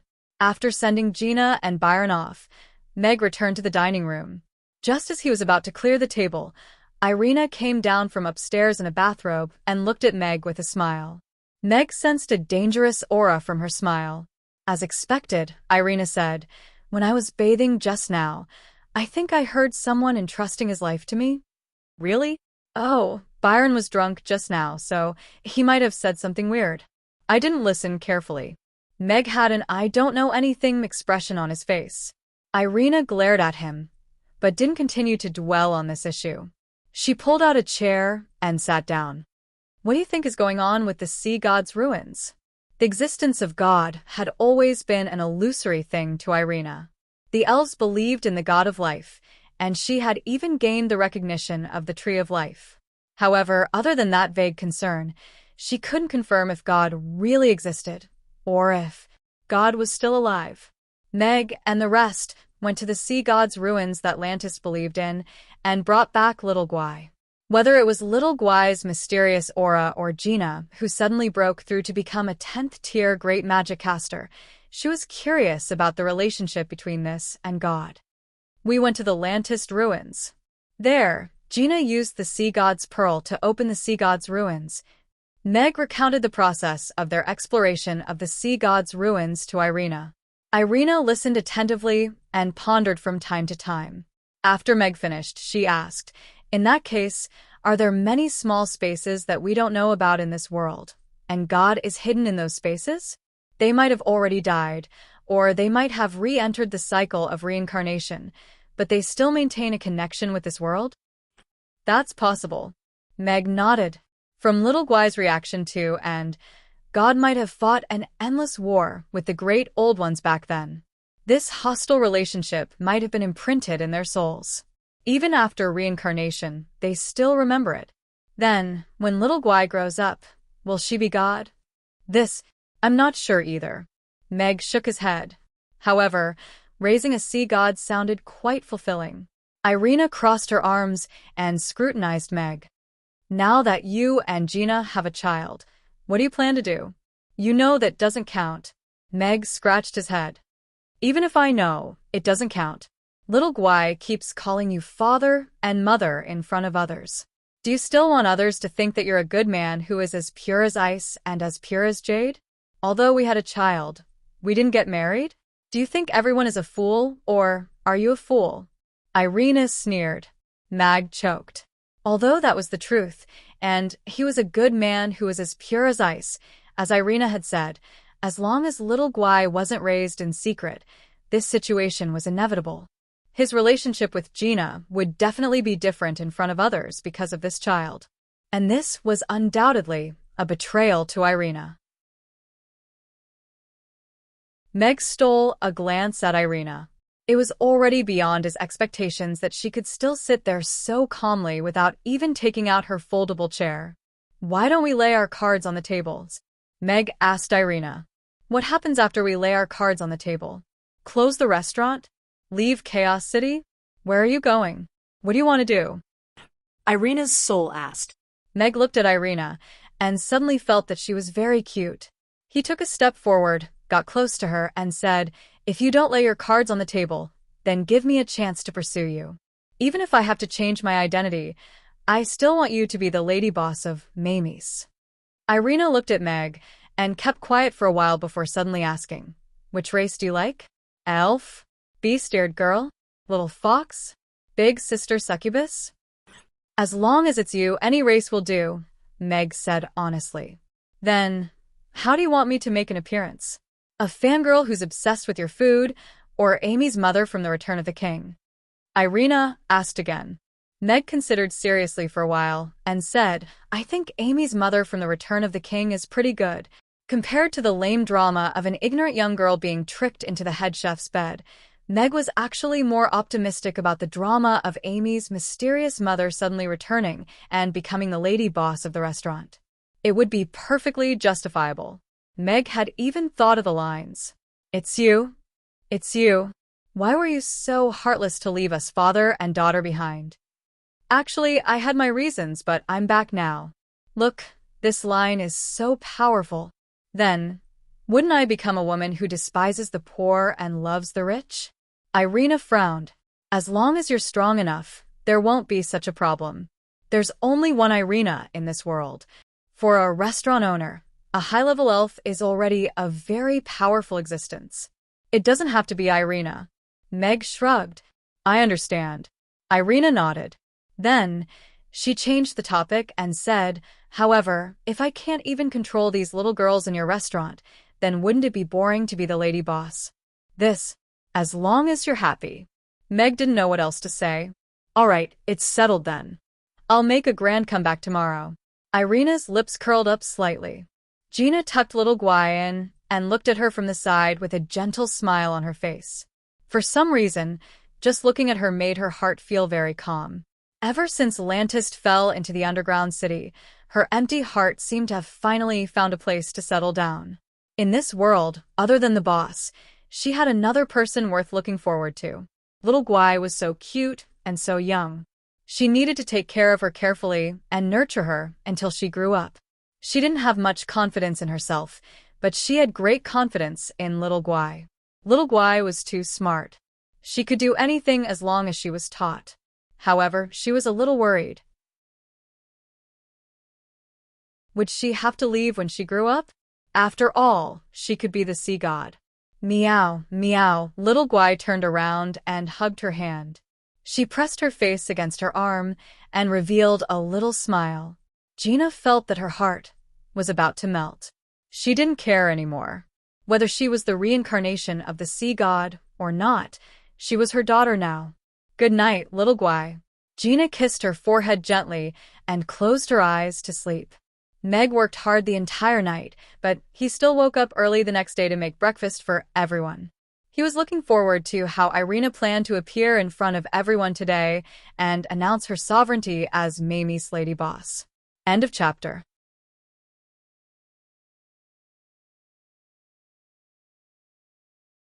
Chapter 23:11. You're Meg? A voice came from the kitchen door. Meg turned around and saw an elf in a blue dress standing at the door. She was looking at him in shock as she clutched her chest. She was extremely beautiful, with well-defined facial features and a curvaceous figure. Even though she was wearing a loose dress, it was still difficult to hide her graceful figure. If it weren't for the fact that she looked a little funny with her hand over her chest, as if she was having a heart attack, Meg would have thought it was pretty good. I think you can be a little more natural. Don't clutch your chest. Use your expression to express your feelings at the moment. That feeling of surprise and guilt. It would be even better if you could have some tears in your eyes, Meg suggested with a smile. As a strong career woman, crying doesn't fit my character, Irina rejected. Meg shook his head. A strong career woman doesn't cry easily. That's only because it's not the time to be sad. Wouldn't it be a waste if you don't feel a little tired at such an exciting moment of reunion? Do I really have to cry? You don't have to. After all, the emotional climax should be when Amy appears. When you see the little girl you haven't seen in 3 years, your longing for her overlaps with reality, and your emotions suddenly explode. That's what it feels like, Meg suggested. Irina put down her hand and looked at Meg. Isn't this how I was when I first met Amy? Yes. What you have to act now is how you were when you first met Amy. Just act according to how you felt at the time. Meg nodded with a smile.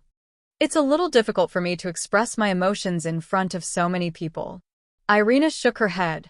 Relax, we're all family. Just act naturally. Don't act too weird and make people think that Amy has a strange mother and that you ran away from home because you were mentally unstable. That's enough, Meg consoled her. Get lost. Irina stomped her feet and left to practice. Meg smiled and continued to cook the porridge. Irina's transfiguration technique was actually quite powerful. Unlike the cheating method of the 100 transformation mask, her transfiguration technique could alter her appearance through magic and maintain it under control. This kind of disguise was almost no different from changing one's head. It was impossible to see through the disguise with the naked eye. Her appearance had changed greatly, but she was still the prettiest one out of all of them. Meg naturally didn't have any objections to this. After all, he couldn't force the other party to dress up as ugly. Wouldn't that be wronging the boss's wife? During breakfast, Irina looked at Amy and said, Amy, from today onwards, Mother is officially coming back. Haven't you always been here? She even slept with Father last night. Amy looked at Irina in confusion as she chewed on a soup dumpling. Irina's expression stiffened slightly, but she quickly smiled and said, I mean, from today onwards, I will officially return as your mother. From today onwards, you can tell everyone that I am your mother. The soup dumpling in Amy's mouth fell into her bowl. She looked at Irina in surprise and said, Really? Amy can really tell everyone that you are Amy's mother? Irina looked at Amy's surprised expression and suddenly felt a little jealous. She smiled and patted her head and nodded. Yes. Then can you go to the next parent-teacher conference with Father? Amy asked. We'll go together. Irina nodded. That's great. I'm so happy. Amy slipped off the chair and jumped into Irina's arms. Irina hugged her and said with a smile, however, in order to avoid some trouble, Mother will come back with a different appearance, just like when we were in Rodu. Amy, you have to keep this a secret from everyone. Amy nodded thoughtfully. I know. I can't let everyone know that Mother is the elven princess. That way, no bad guys will come looking for us. Smart girl, as expected, my daughter. Irina patted her head with a smile. And you have to keep this a secret for me too, Irina said to Anne, and nodded obediently. She smiled and said with sign language, then we can eat breakfast together with everyone in the future. In order to avoid suspicion, Irina usually ate breakfast and left in advance to avoid meeting everyone in the morning. She didn't want to be unable to explain why she slept here last night. When she had the identity of the lady boss, she wouldn't have to wake up early to have breakfast. She could go out early and sleep until she woke up naturally. Then, she could go downstairs and ask Mag to make breakfast for her. Irina looked at Meg and said, Let me make it clear first. Other than managing the money, I won't interfere or help with anything in the restaurant. That includes being the cashier. She came back to be the lady boss. She didn't want to be as busy as when she was in Rodu. This wasn't the lady boss she wanted to be at all. She had a lot of things to do. There were still many things she had to deal with the night elves. Okay. I wouldn't dare to trouble our lady boss. Meg nodded with a smile. I'm full. I'll leave first. I'll come back when I'm done. Irina put down her chopsticks and then went out. After Irina left, Amy looked at Meg with a worried expression and said, Father, Mother is coming back. What about little Guy and big sister Gina? Are you going to let big sister Gina be the second wife? Meg looked at Amy, who looked like she wanted to share her father's worries and couldn't help but want to laugh. However, where did this little one hear about the second wife? However, with her mother's fighting ability, even if he had the intention, he wouldn't have the guts to do it. However, just as Amy said, Irina was back and so was little Guy. How to solve this problem was quite a headache. Not only big sister Gina, but those sisters who are obsessed with Father might also be sad. Amy held her chin with one hand and was a little worried. Okay, hurry up and finish the rest of the buns and then go to class next door. Meg smiled and interrupted the little one's worries. No, I don't want to go to Teacher Julian's place so early. I want to wait for little Guy to come to the restaurant and play with her for a while before going. The wishing well hasn't given me anything yet. Amy shook her head. Meg was deep in thought. It seemed like Amy's system had given her a mission for little Guy's arrival, but he didn't know what kind of mission it was. It seemed like Amy was about to complete it. Okay, then I'll go out later. Meg nodded, and then reminded, You have to remember what your mother said just now. Don't let it slip to anyone. Okay, I'll remember. Amy nodded obediently.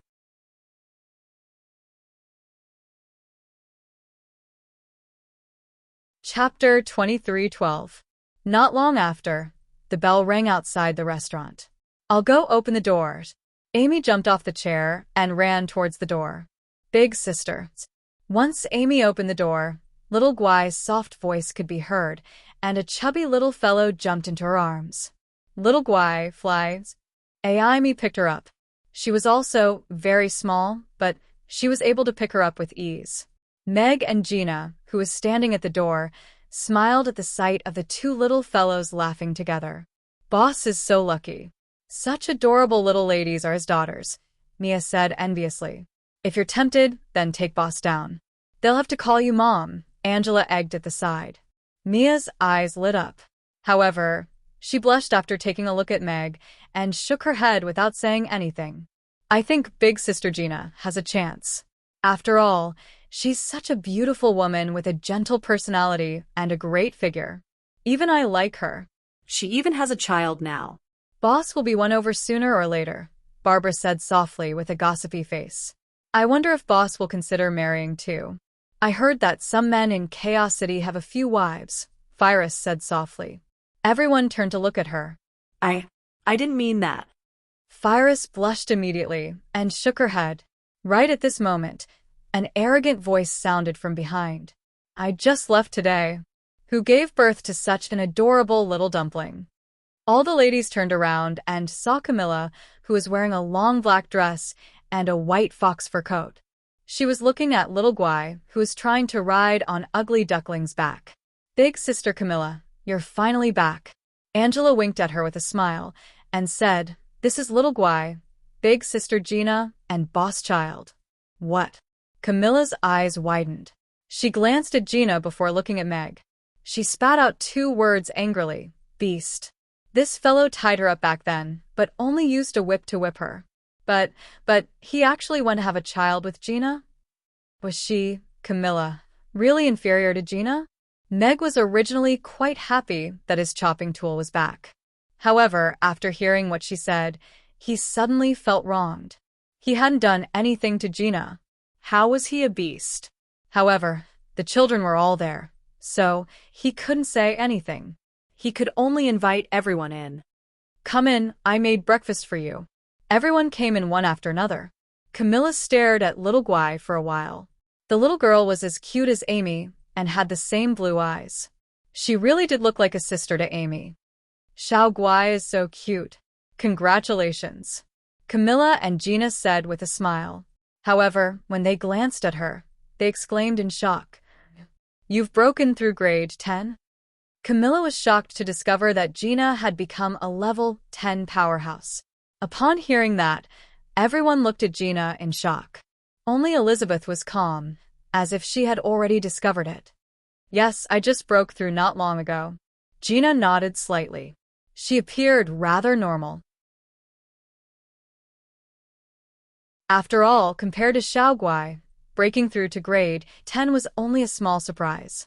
However, Camilla was very envious. Gina was younger than her, but she had already become a 10th-tier great magic caster. She was probably around the same age as Irina when she broke through to grades 10. She just had a child yesterday and then broke through to grades 10. Could it be that having a child with Boss can break through to grade 10? Camilla appeared to be in deep thought. She looked at Meg with a fiery gaze. Meg felt her fiery gaze and looked at her suspiciously. He had his guard up.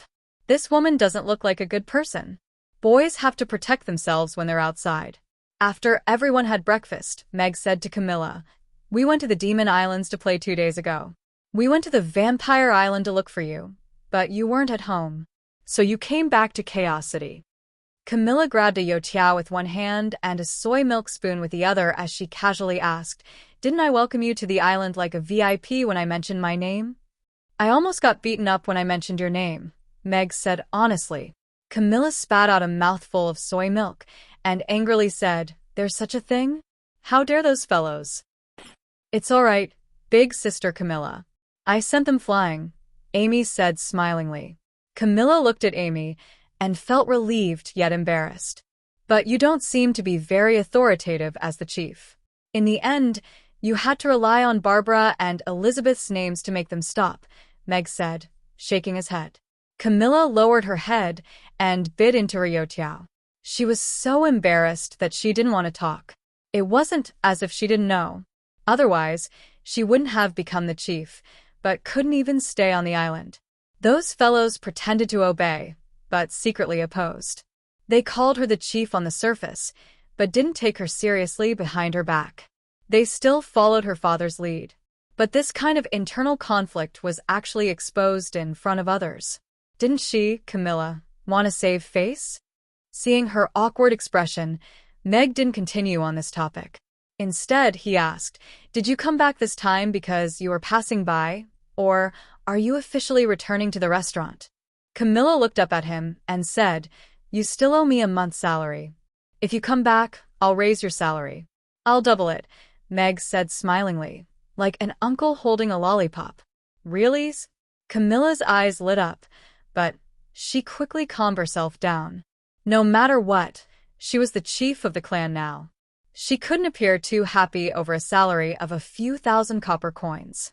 She raised her chin slightly and revealed a queen-like noble expression. She glanced at Meg from the corner of her eyes, and her red lips curled up slightly. "Since you sincerely asked me to come back, I'll consider it. After we eat, cut up the ingredients that we prepared this morning." "Okay, 500 pounds of pork with fat and lean meat." Camilla's voice suddenly stopped. She slowly lowered her head and swallowed the rest of her words along with the soy milk in her mouth. How embarrassing! Meg was very pleased with Camilla's return. This would free him up more time, and at the same time, it would save him the trouble of recruiting new employees. "I'm going to school. Be good at home, little Guy. I'll play with you after school." Amy patted little Guy's head and said goodbye to Meg and the others. Then, she picked up her bag and left for class. She was having magic classes at the magic potion shop next door. She didn't need Meg to send her to school. Ding. "Congratulations, little madam, for completing the mission. You have received 96 favorability points from little Guy. This is the favorability range for the closest family member. Little madam will receive an intermediate level curse spell as a reward." As soon as Amy stepped out of the door, the system's voice sounded in her mind. Daddy's restaurant in the alternate world will continue to be updated on the handwriting bar. There are no advertisements on the website. Please bookmark and recommend the handwriting bar. If you like Daddy's restaurant in the alternate world, please bookmark it. Daddy's restaurant in the alternate world updates the fastest in the handwriting bar.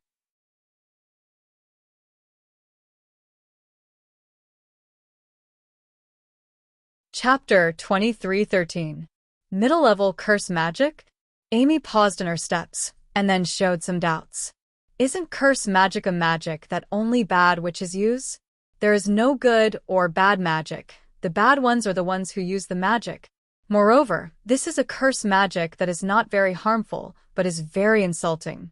It is suitable for punishing bad people, and is not the kind of curse magic that is vicious and cruel. The system replied. Amy's eyes lit up. "Sounds interesting, then give it to me. The reward has been issued, young mistress. Please learn it on your own." A small experience bag appeared in Amy's mind. Amy opened the experience bag with her consciousness, and information flowed into her mind. Middle-level curse magic, random misfortune spell. The target of this curse will randomly encounter a medium-level misfortune for 3 days, but will not be life-threatening. It looks interesting. Amy was thoughtful. This magic was too simple. After knowing how to cast the spell, she learned it. Even the communication was superfluous. After greeting the customers lining up at the entrance of the restaurant, Amy skipped toward the magic potion shop. Out of the corner of her eye, she suddenly saw a skinny man in a black cloak at the back of the line, reaching out to steal the purse of the uncle in front of him. Annoying thief. Amy was about to take out her foldable chair, but suddenly remembered the new magic she had just learned. The corners of her mouth rose slightly, and she silently chanted a spell, then pointed at the thief. The black-cloaked thief's hand had already reached into the uncle's coat in front of him, and when he felt the heavy purse, his face lit up. This was enough for him to live freely for half a month. Sure enough, there were many rich people who came to Amy's to eat. But just as he was about to slowly take out the purse and put it in his pocket, his foot suddenly slipped, and his whole body fell forward, directly falling flat on his face. Rip! The uncle's luxurious robe was torn, but as a professional thief, The purse was still tightly held in his hand. However, his movement immediately attracted the attention of the customers in the line, especially the uncle whose clothes were torn inexplicably. When he saw the purse in the skinny man's hand, he immediately understood what had happened and shouted, "Thief! Catch the thief! He stole my money pouch!" The thief's expression changed greatly. He rolled on the ground and got up. Grabbing the money bag, he ran away. The money pouch was already in his hands. As long as he could escape, he would have profited greatly today. However, after running less than 10 meters, he stepped on a fruit core that someone had thrown at him. He slipped and performed a split on the spot. Rip! It was the sound of his crotch being torn and the dull sound of something hitting the ground. All the men present subconsciously inhaled a breath of cold air. Ah! The thief let out a groan of ecstasy and clutched his crotch. He was in so much pain that he couldn't get up from the ground for a while. This thief is too unlucky. We don't even have to do anything. Sargeras looked at the thief with amusement and gestured for Mon to stop. The customers in the queue also laughed. It was really interesting to see this stupid thief in the morning. Hearing the surrounding laughter, as well as the mocking and disdainful gazes, the thief lowered his head and covered his face, his entire body trembling. He had lost all his face. How could he continue to mingle in the industry in the future? Wasn't it just stealing money? Did he have to be humiliated like this? The commotion had already attracted the attention of the Grey Temple's inspectors. 2 inspectors quickly rushed over. They pinned down the thief, who couldn't get up from the ground for a long time, and returned the money pouch to the uncle. "Hey, isn't this the experienced thief, Black Toad? Why are you here to perform for everyone so early in the morning?" "It's really rare," the inspector said with a chuckle. "Don't say any more. Don't say any more." The thief covered his face and wept. This time, his career was over. The uncle took back the money pouch. Although his clothes were torn, he smiled when he saw the thief in such a state. While everyone was still discussing this thief, Amy had already jumped into the magic potion shop in a good mood. This curse was really interesting. When she met bad guys in the future, they didn't have to be beaten. She just had to point her finger, and bad luck would naturally find them. "Little Amy, what happened? Why are you smiling so happily?" Cece, who was pregnant, asked with a smile when she saw Amy walk in. "There was a stupid thief outside just now. He wanted to run after stealing the money, but he fell down." "It was so funny," Amy said. "There are such stupid thieves." Cece also covered her mouth and chuckled when she heard that. "Also, big sister Gina gave birth to a little sister for me. Her name is Xiaoguai. She's so obedient," Amy added. "Gina gave birth?" Cece was stunned when she heard that. She didn't look like she was pregnant a few days ago. "Really?" Amy nodded. "But don't tell me she gave birth to Mr. Mac's child?" Cece felt that she had grasped the key point and asked with a strange expression. Yes. Xiao Guai is my father's child. She's my biological sister," Amy said with a nod. I really didn't expect that."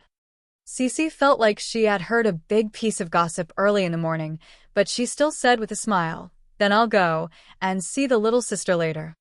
"Okay, then I'll go to class." Amy nodded and ran upstairs. Meg, who was sitting in front of the floor-to-ceiling window, saw how the thief fell down outside the restaurant. He also saw Amy pointing at him. Although he didn't know what Amy did to him, the thief's fall definitely had something to do with Amy. He just didn't know if it had anything to do with the system. Father, I want a kiss, hug, and raise me up high." Meg was in a daze when he suddenly felt a little thing hugging his leg and climbing up. Okay. Meg smiled and picked up Xiao Guai. He kissed her pink cheeks, then raised her up high, put her down, and raised her up again. Hee. The little one's laughter filled the restaurant. "I also want a kiss, hug, and raise you up high," Angela said enviously as she hugged Yabamiya. "Then you can tell the boss." "He might satisfy you," Barbara suggested. "Wouldn't that be letting him off easy?" Angela shook her head decisively. "It's hard to say who will be letting him off easy." Barbara shook her head. Angela looked at her with a serious expression. "Since you said so, Then leave the door open at night and warm the bed for me. I'm going to visit you tonight. I'll add 3 more locks and set up 10 killing arrays, Barbara said with a serious expression.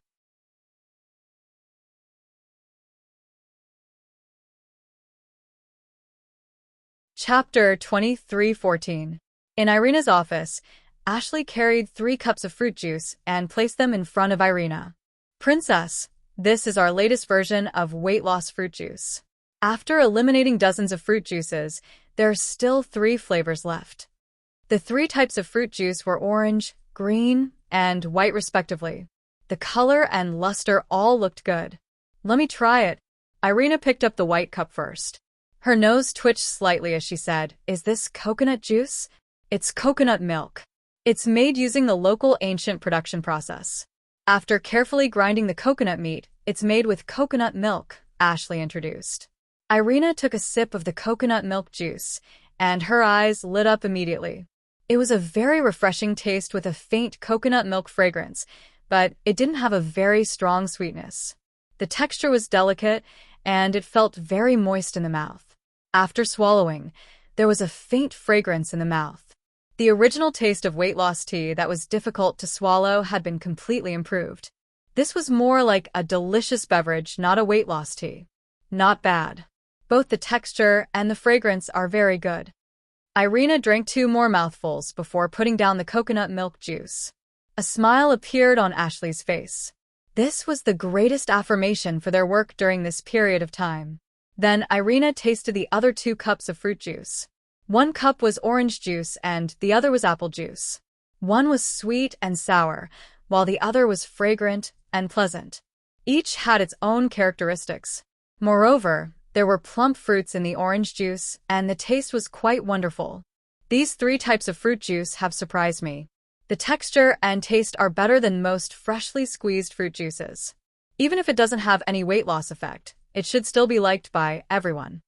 Irina put down the last cup, looked at Ashley, and said, "However, our original intention was to sell weight loss tea. How is the weight loss effect of this version of weight loss fruit juice? We've done a comparative experiment these few days. The weight loss tea that has the texture and taste improved has the effect of reducing fat and weight loss reduced by half." Ashley lowered her eyes, looking somewhat self-reproachful. "Very good. The texture and taste have been improved to such an extent, and you can still maintain half of the weight loss effect. You've done very well." Irina nodded, feeling gratified. Ashley was surprised by Irina's attitude, but she was still a little worried. "But Princess, if the weight loss effect is halved, will it cause people to stop buying our products?"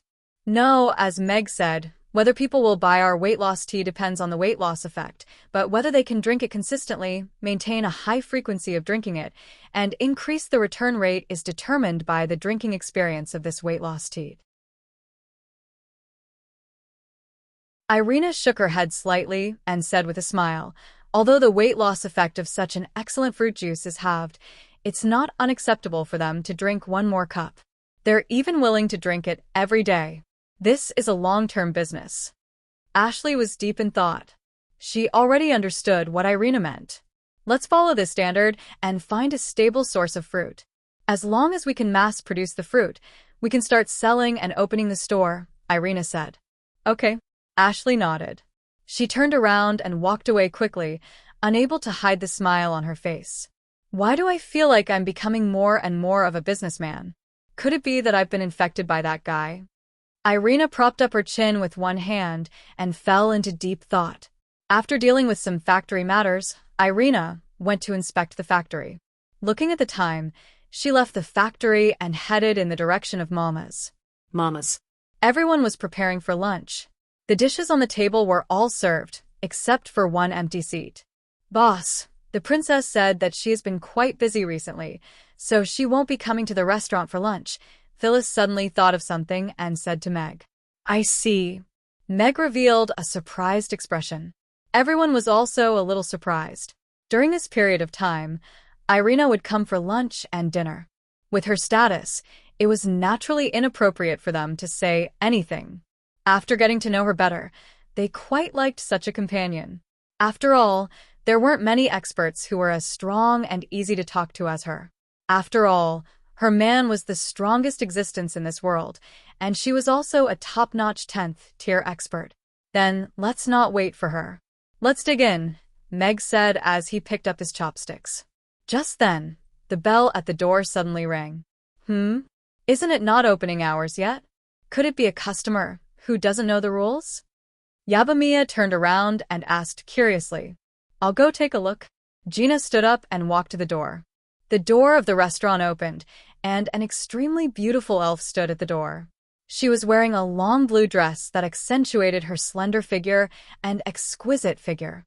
She had a white cloak draped over her shoulders, and she looked like an orchid. Gina looked at her and couldn't help but be stunned. Everyone in the restaurant turned around, and their eyes lit up when they saw the elf standing at the door. Such a beauty was really breathtaking. What a beautiful sister. But I don't think we've seen her before? Anna whispered to Shirley. Yes, we haven't seen her before. She shouldn't be an elf from the Wind Forest. Shirley nodded. She hadn't been seen among the night elves either. The customers lining up outside the restaurant also looked at the beautiful elf curiously. They didn't know why she would knock on Amy's door at this time. Hello, the restaurant isn't open yet. Please wait in the line for a while longer, Gina said with a smile. Excuse me, is there a man called Meg here? The elf asked as she looked into the restaurant. Clatter. The chopsticks in Meg's hand fell onto the table.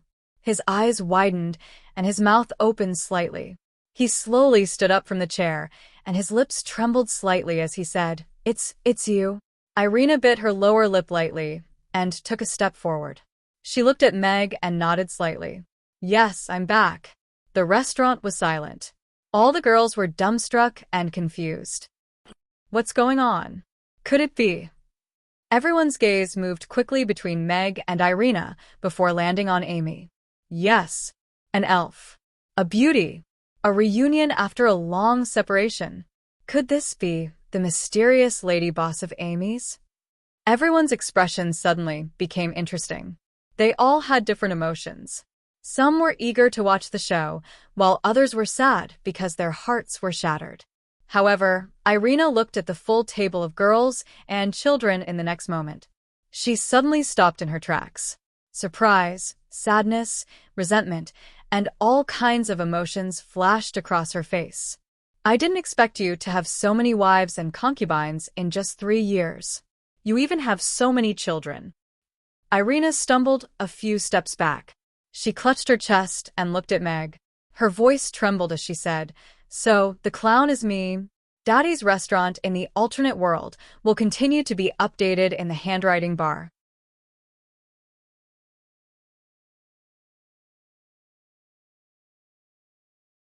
Chapter 23:15. Meg almost burst out laughing when he heard Irina's words. What? Shouldn't his current persona be an imposter husband who raised his child with great difficulty, stayed alone in an empty house, and finally found a wife who abandoned her husband and daughter? Why did the persona suddenly change, and he became a treacherous scumbag who had a bunch of wives and concubines? However, Irina's words basically confirmed her identity. The 3-year promise happened to correspond to Amy's age, and she also had a pair of azure blue eyes that were as clear and pure as Amy's. At this moment, her eyes were glistening with tears, and she looked very pitiful. This is Amy's lady boss? She's so beautiful. It's over. My dream is shattered. The countless beautiful girls are destined to lose sleep tonight. No, many old aunties won't be able to sleep either. The customers outside the restaurant were the first to explode. Although they were discussing softly, their gossipy souls were already burning fiercely, and they could not stop at all. Irina was really too beautiful. Even though she had changed her appearance, she was still so beautiful that other women had even lost their jealousy. Jealousy had no effect on those who were out of reach. Moreover, there were many voices that started to pity her. After all, they had been separated for 3 years, and when they returned, they saw their husband eating at the same table with a bunch of young and beautiful women. There were even a few children with him. No matter who it was, they would not be able to remain calm. Camilla stared at Irina for a while, then looked at Meg and thought angrily, this guy's wife is so beautiful. No wonder he ignores me. Hatue, scumbag. Amy's mother is back. Then, does that mean I can't take care of Amy anymore? Can I still continue to stay in the restaurant? Phyllis thought worriedly. Meanwhile, Gina, who was standing beside Irina, also had mixed feelings. Amy's mother was back, so what should she and Xiao Guai do? If he continued to stay here, would it bother her?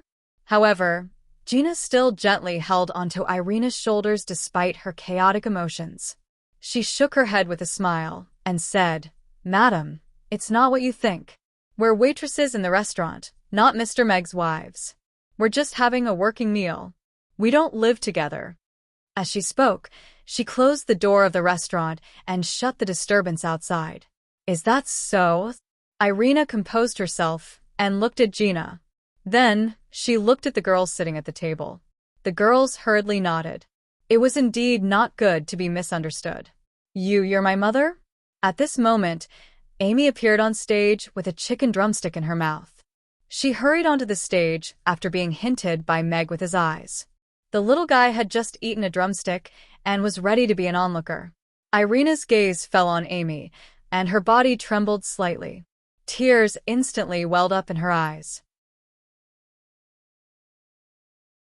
She took 2 steps forward, then suddenly stopped.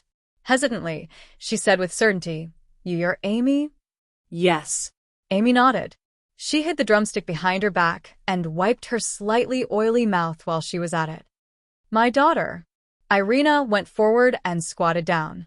She pulled Amy into her arms and hugged her tightly. Her expression was a mixture of sadness and joy. Tears slowly flowed down her cheeks. The way she revealed her true feelings moved everyone present. Meg also had mixed feelings when he saw the scene. If he was still complaining about Irina's exaggerated performance a moment ago, then he could feel Irina's true feelings at this moment. He suddenly understood how she felt. Perhaps it was a few months ago when they met for the first time after a long separation. The scene when the mother and daughter met for the first time was moving. However, to her, at this moment, she was announcing in front of everyone that this was her daughter. As a mother, this should be very important to her. Amy's emotions were also affected by Irina. She said softly with a sobbing tone, I also have a mother now. I'm so happy. All right, it's good that you're back. Live well from now on. Meg went forward and helped Irina up as he comforted her gently. Irina hugged Amy and sniffed. She looked at him and said, Seeing that you raised your daughter so well, I'll forgive you for now. Meg. I'm very honored. Meg nodded. Why should he reason with his wife? He could only pamper her.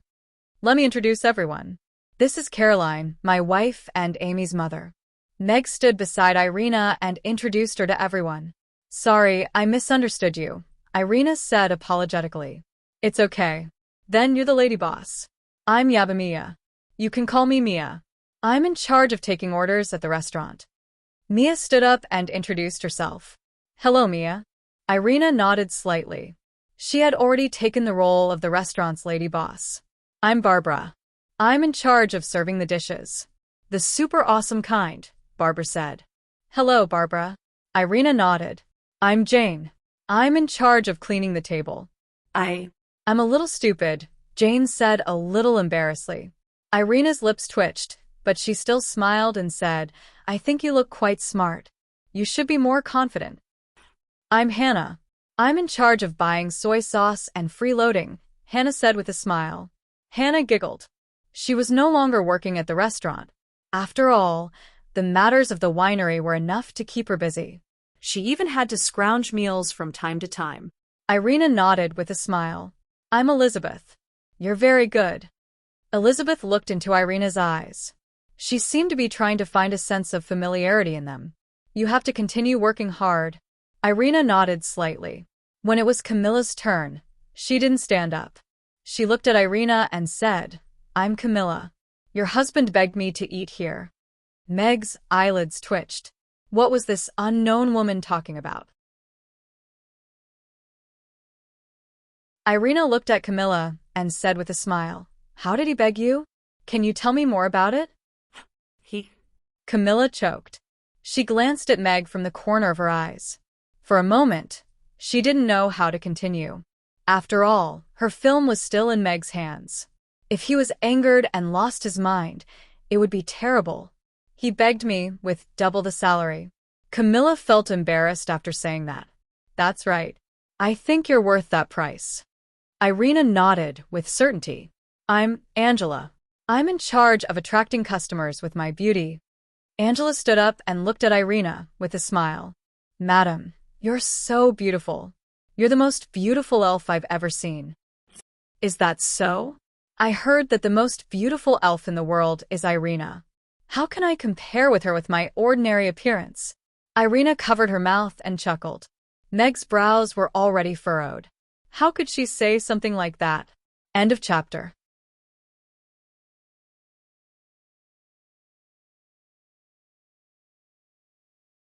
Chapter 23:16. After a brief self-introduction, Irina used Carolyn's identity to get to know the ladies in the restaurant. After everyone recovered from their shock, they were still rather happy that Meg had found his wife and Amy had found her biological mother. After all, Miss Carolyn, whether it was her beautiful appearance or her powerful abilities, showed her true colors as a strong career woman. It was hard to find any fault with her. Meg calmed down a little and looked at Irina as he said, You haven't eaten yet, right? Do you want to sit down and eat together? All right. Irina looked at the table full of dishes and said with a gratified expression, I haven't seen you for 3 years, and your culinary skills seem to have improved a lot. When there's no woman around, it's faster to draw the knife, Meg said calmly. So, my culinary skills naturally improved. It's good, but it's hard on your hands, Irina said with a little heartache. Everyone. They couldn't understand what they were saying. This meal was a little inexplicable. The new lady boss was very friendly. After briefly connecting with Amy, the mother and daughter began to eat on their own. It didn't look like they had reunited after a long separation at all. Were you held up by something before? Why didn't you come back to the restaurant for so long? Firis asked carefully. She had always felt sorry for little Amy. The little fellow grew up with her father and didn't enjoy her mother's love for even a day. Now that Amy's mother was back, although she didn't seem to have the right to question her, she still couldn't help but ask. Haven't you always? Irina said instinctively. You really should give Amy an explanation for this matter, Meg quickly interrupted her and said in a more serious tone. She glanced at Firis, only to find that she had almost been led astray by Firis. A self-reproachful expression appeared on her face as she said, What happened during these past few years can't be explained in a few words. I was trapped in a place, and I only managed to break free a few days ago. After that, I immediately rushed to Chaos City. Amy, Mother has let you down, Irina said seriously as she looked at Amy. It's okay. I've already forgiven you, Amy said nonchalantly as she waved her greasy hand and continued to gnaw on her chicken wing. The girls' impression of Irina improved once again. Although they didn't know what she had encountered, her feelings for Amy couldn't be hidden. Her eyes were filled with adoration. You're big sister Amy's mother, and I'm big sister Amy's father's daughter. So what should I call you? Xiaoguai had run over to Irina at some point, and she looked up at her and asked, Darling. Gina bit her lower lip lightly, but she didn't know how to stop the child from asking this question. She could only look at Irina nervously. This was a white lie from the boss to Xiaoguai, but to Caroline, it should be hurtful. Darling, you look so obedient, so of course you have to call me Auntie, Caroline said matter-of-factly. However, on second thought, she shook her head and said, Oh, that won't do. Auntie sounds too unpleasant. You can call me Auntie Caroline. Auntie Caroline? As she said that, Irina even turned to look at Gina with a smile and said, What do you think, little sister Gina? And then, if you think it's suitable, Darling will call you that. Gina nodded slightly with a smile on her face. Irina was surprisingly magnanimous, which made Gina feel a little embarrassed. She could only explain it to her when Darling and the rest weren't around. Auntie Caroline, you're so beautiful. Darling looked at Irina, with sparkling eyes. You're just like a fairy from heaven. Little one, you have such a sweet mouth. Irina reached out to pinch her chubby cheeks with a smile. Darling returned to Gina's side happily and continued to eat. Irina ate a piece of red braised pork and suddenly turned to look at Meg. She said with a hint of resentment, "Back then, you tricked me with your culinary skills. I didn't expect your culinary skills to have improved again. You must have charmed many ignorant beauties, right?" Everyone at the dining table had a strange expression. Some lowered their heads guiltily, while others were deep in thought. So, Meg had conquered a 10th-tier elven magic caster with his culinary skills. Everyone didn't find it hard to accept. They stayed at Amy's not only because of Meg's good character, but also because of the strong attraction of the food. This was a temptation that even powerhouses couldn't resist. Eat more if it's delicious. Meg gave her 2 pieces of red braised pork. This guy was too engrossed in his role and couldn't stop eating. The lunch ended in a rather good atmosphere. The ladies accepted the lady boss who suddenly appeared out of nowhere quite well, at least on the surface. Meg nodded to himself. With Irina's personality, it was already not easy for her to be able to do this. The restaurant is about to open for business. Everyone will be very busy. If you're tired, go upstairs and rest first. We'll talk about our business after we're done, Meg said to Irina as he looked at her. I'm not tired. I'll just watch from the side. I might even be able to help a little. Irina consciously sat down on the chair behind the counter and said with a smile, "It's my first time being the lady boss. I need to get used to it first." All right. Meg glanced at her and then turned to walk toward the entrance of the restaurant. Outside the restaurant, the customers were still discussing the beautiful elf who just walked in. From the limited information they had, everyone had basically determined that the elf was Amy's biological mother, who was also Mr. Mac's first wife. As for why she had never appeared in the restaurant before, and why she seemed so distant when she knocked on the door to ask questions, there were many different versions. For example, the beautiful lady boss abandoned the disappointing Mr. Mac and their newborn daughter and ran away with another man.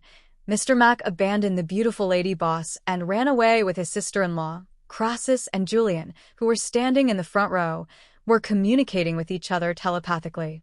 Who do you think she looks like? You think she looks like her too? Although her appearance and figure are different, there aren't many level 10 elves in the world. She's so young, and Irina is the only one in the past 100 years. It's hard not to think of her. For a genius mage like Amy, I've always wondered who her mother was. Now it seems that she has always been excluded from the list. If she's her, then wouldn't Mr. Mac be? Mr. Mac always closes the door on time. For example, when something big is about to happen. The two of them looked at each other and revealed a thoughtful expression. When there were too many coincidences, the answer would naturally appear. Speaking of which, it's not unreasonable for little Amy to learn melee magic so easily, Crassus said thoughtfully.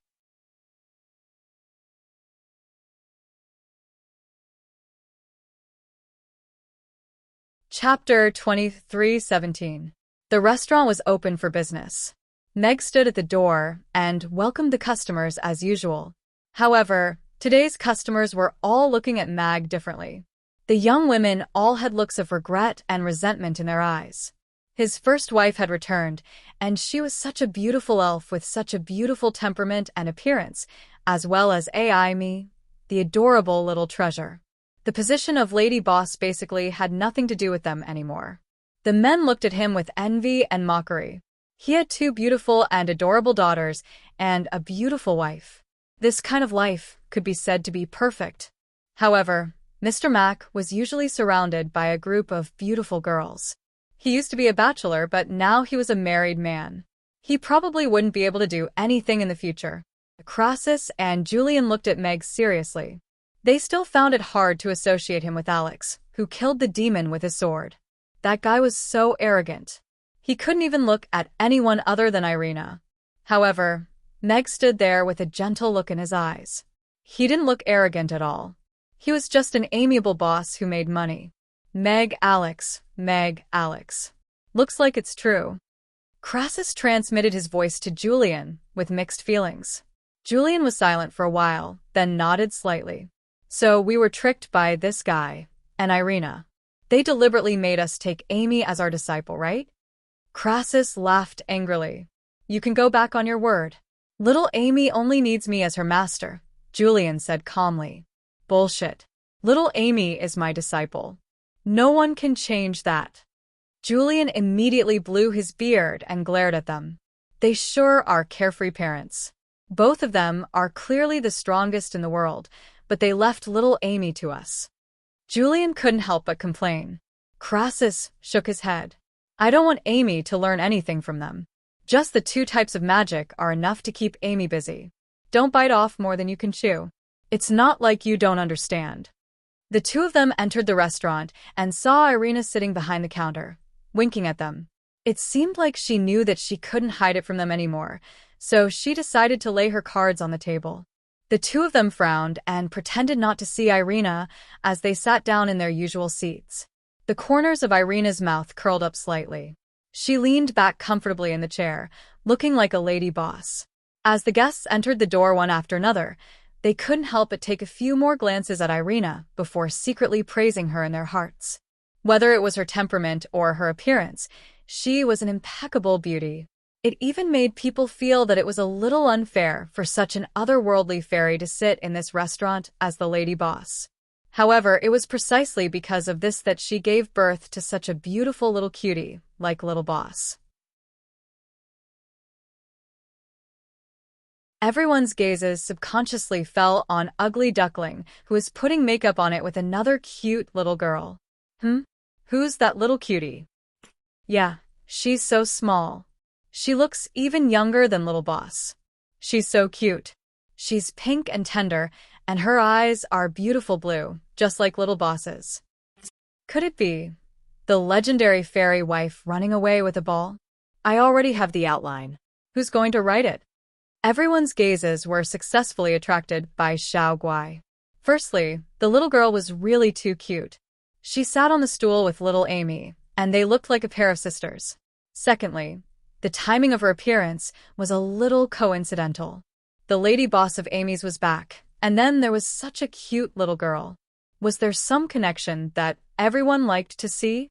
Unfortunately, there was no one to answer their questions. The customers entered the restaurant, and the restaurant opened for business. Everyone was busy, and no one had the time to gossip with them. Mr. Mac is so lucky, isn't he? Not only is his wife so beautiful, but he also has a new baby, another adorable little girl. Harrison had already turned into a lemon spirit. If you're envious, then hurry up and prepare to have one of your own. George, who already had a considerate little girl, was much calmer. It's still early for me. I'll go to your house after dinner. I haven't seen my goddaughter for a few days, Harrison said with a smile. Irina sat behind the counter and watched the entire restaurant open for business. This was the first time she was participating in the restaurant's business, even if she was just watching. She saw hundreds of customers coming and going. She saw their anticipation as they waited for the food, and the happiness they felt when they tasted the food. Some people came in pairs, drinking to their heart's content and chatting merrily. There were also people walking alone, quietly enjoying the food. They were just as happy and content. She saw Mia and the others busily walking around, but they were able to deliver the food to every customer in an orderly manner. She also saw Meg standing alone in front of the stove, as if he was in a battle without swords. He was calm and immersed in it. She saw his back view, and she received the customers' expectations for the food. Sitting behind the counter for a few short hours, she seemed to have seen all kinds of life. This experience was very special. It was full of smoke and fire, but it made Irina feel happy. Compared to being a queen ruling over a region, she felt that being the lady boss of this small restaurant seemed more interesting. Previously, she was still wondering why someone like Meg would one day open a small restaurant and be willing to stay in the kitchen for a few hours to cook for strangers, just to earn a small amount of money. Now she understood him a little. Walking the world with a sword might be satisfying, Leaving a name in the world sounded cool and invincible, but it was also very boring. When she was young, she had done most of the places she should go and the things she should do. However, because she was too famous, she didn't know how to settle down and had fewer friends. She was like that, and Meg was even more so. Now, Meg was no longer like that. He had Mamies, many old friends who would come to eat his food every day, and a warm home like this restaurant. The ladies were all very good. She knew how they came here and why they chose to stay. It's pretty good to be a lady boss. Irina's lips curled up slightly. She decided that when the night elves were on the right track, she would completely give up her power and be a lady boss with peace of mind. Mr. Mac, your wife is back. Are you not planning to marry me anymore? Just as the business hours were about to end, a lady suddenly rushed to the kitchen door and looked sadly at Meg, who was grilling skewers, and asked with hidden bitterness and sadness. The restaurant suddenly quieted down, and everyone's eyes turned to look at them. Meg's hand that was grilling the skewers paused. He turned around in confusion and looked at the young lady standing at the kitchen door with a confused expression. Miss, who are you? End of chapter.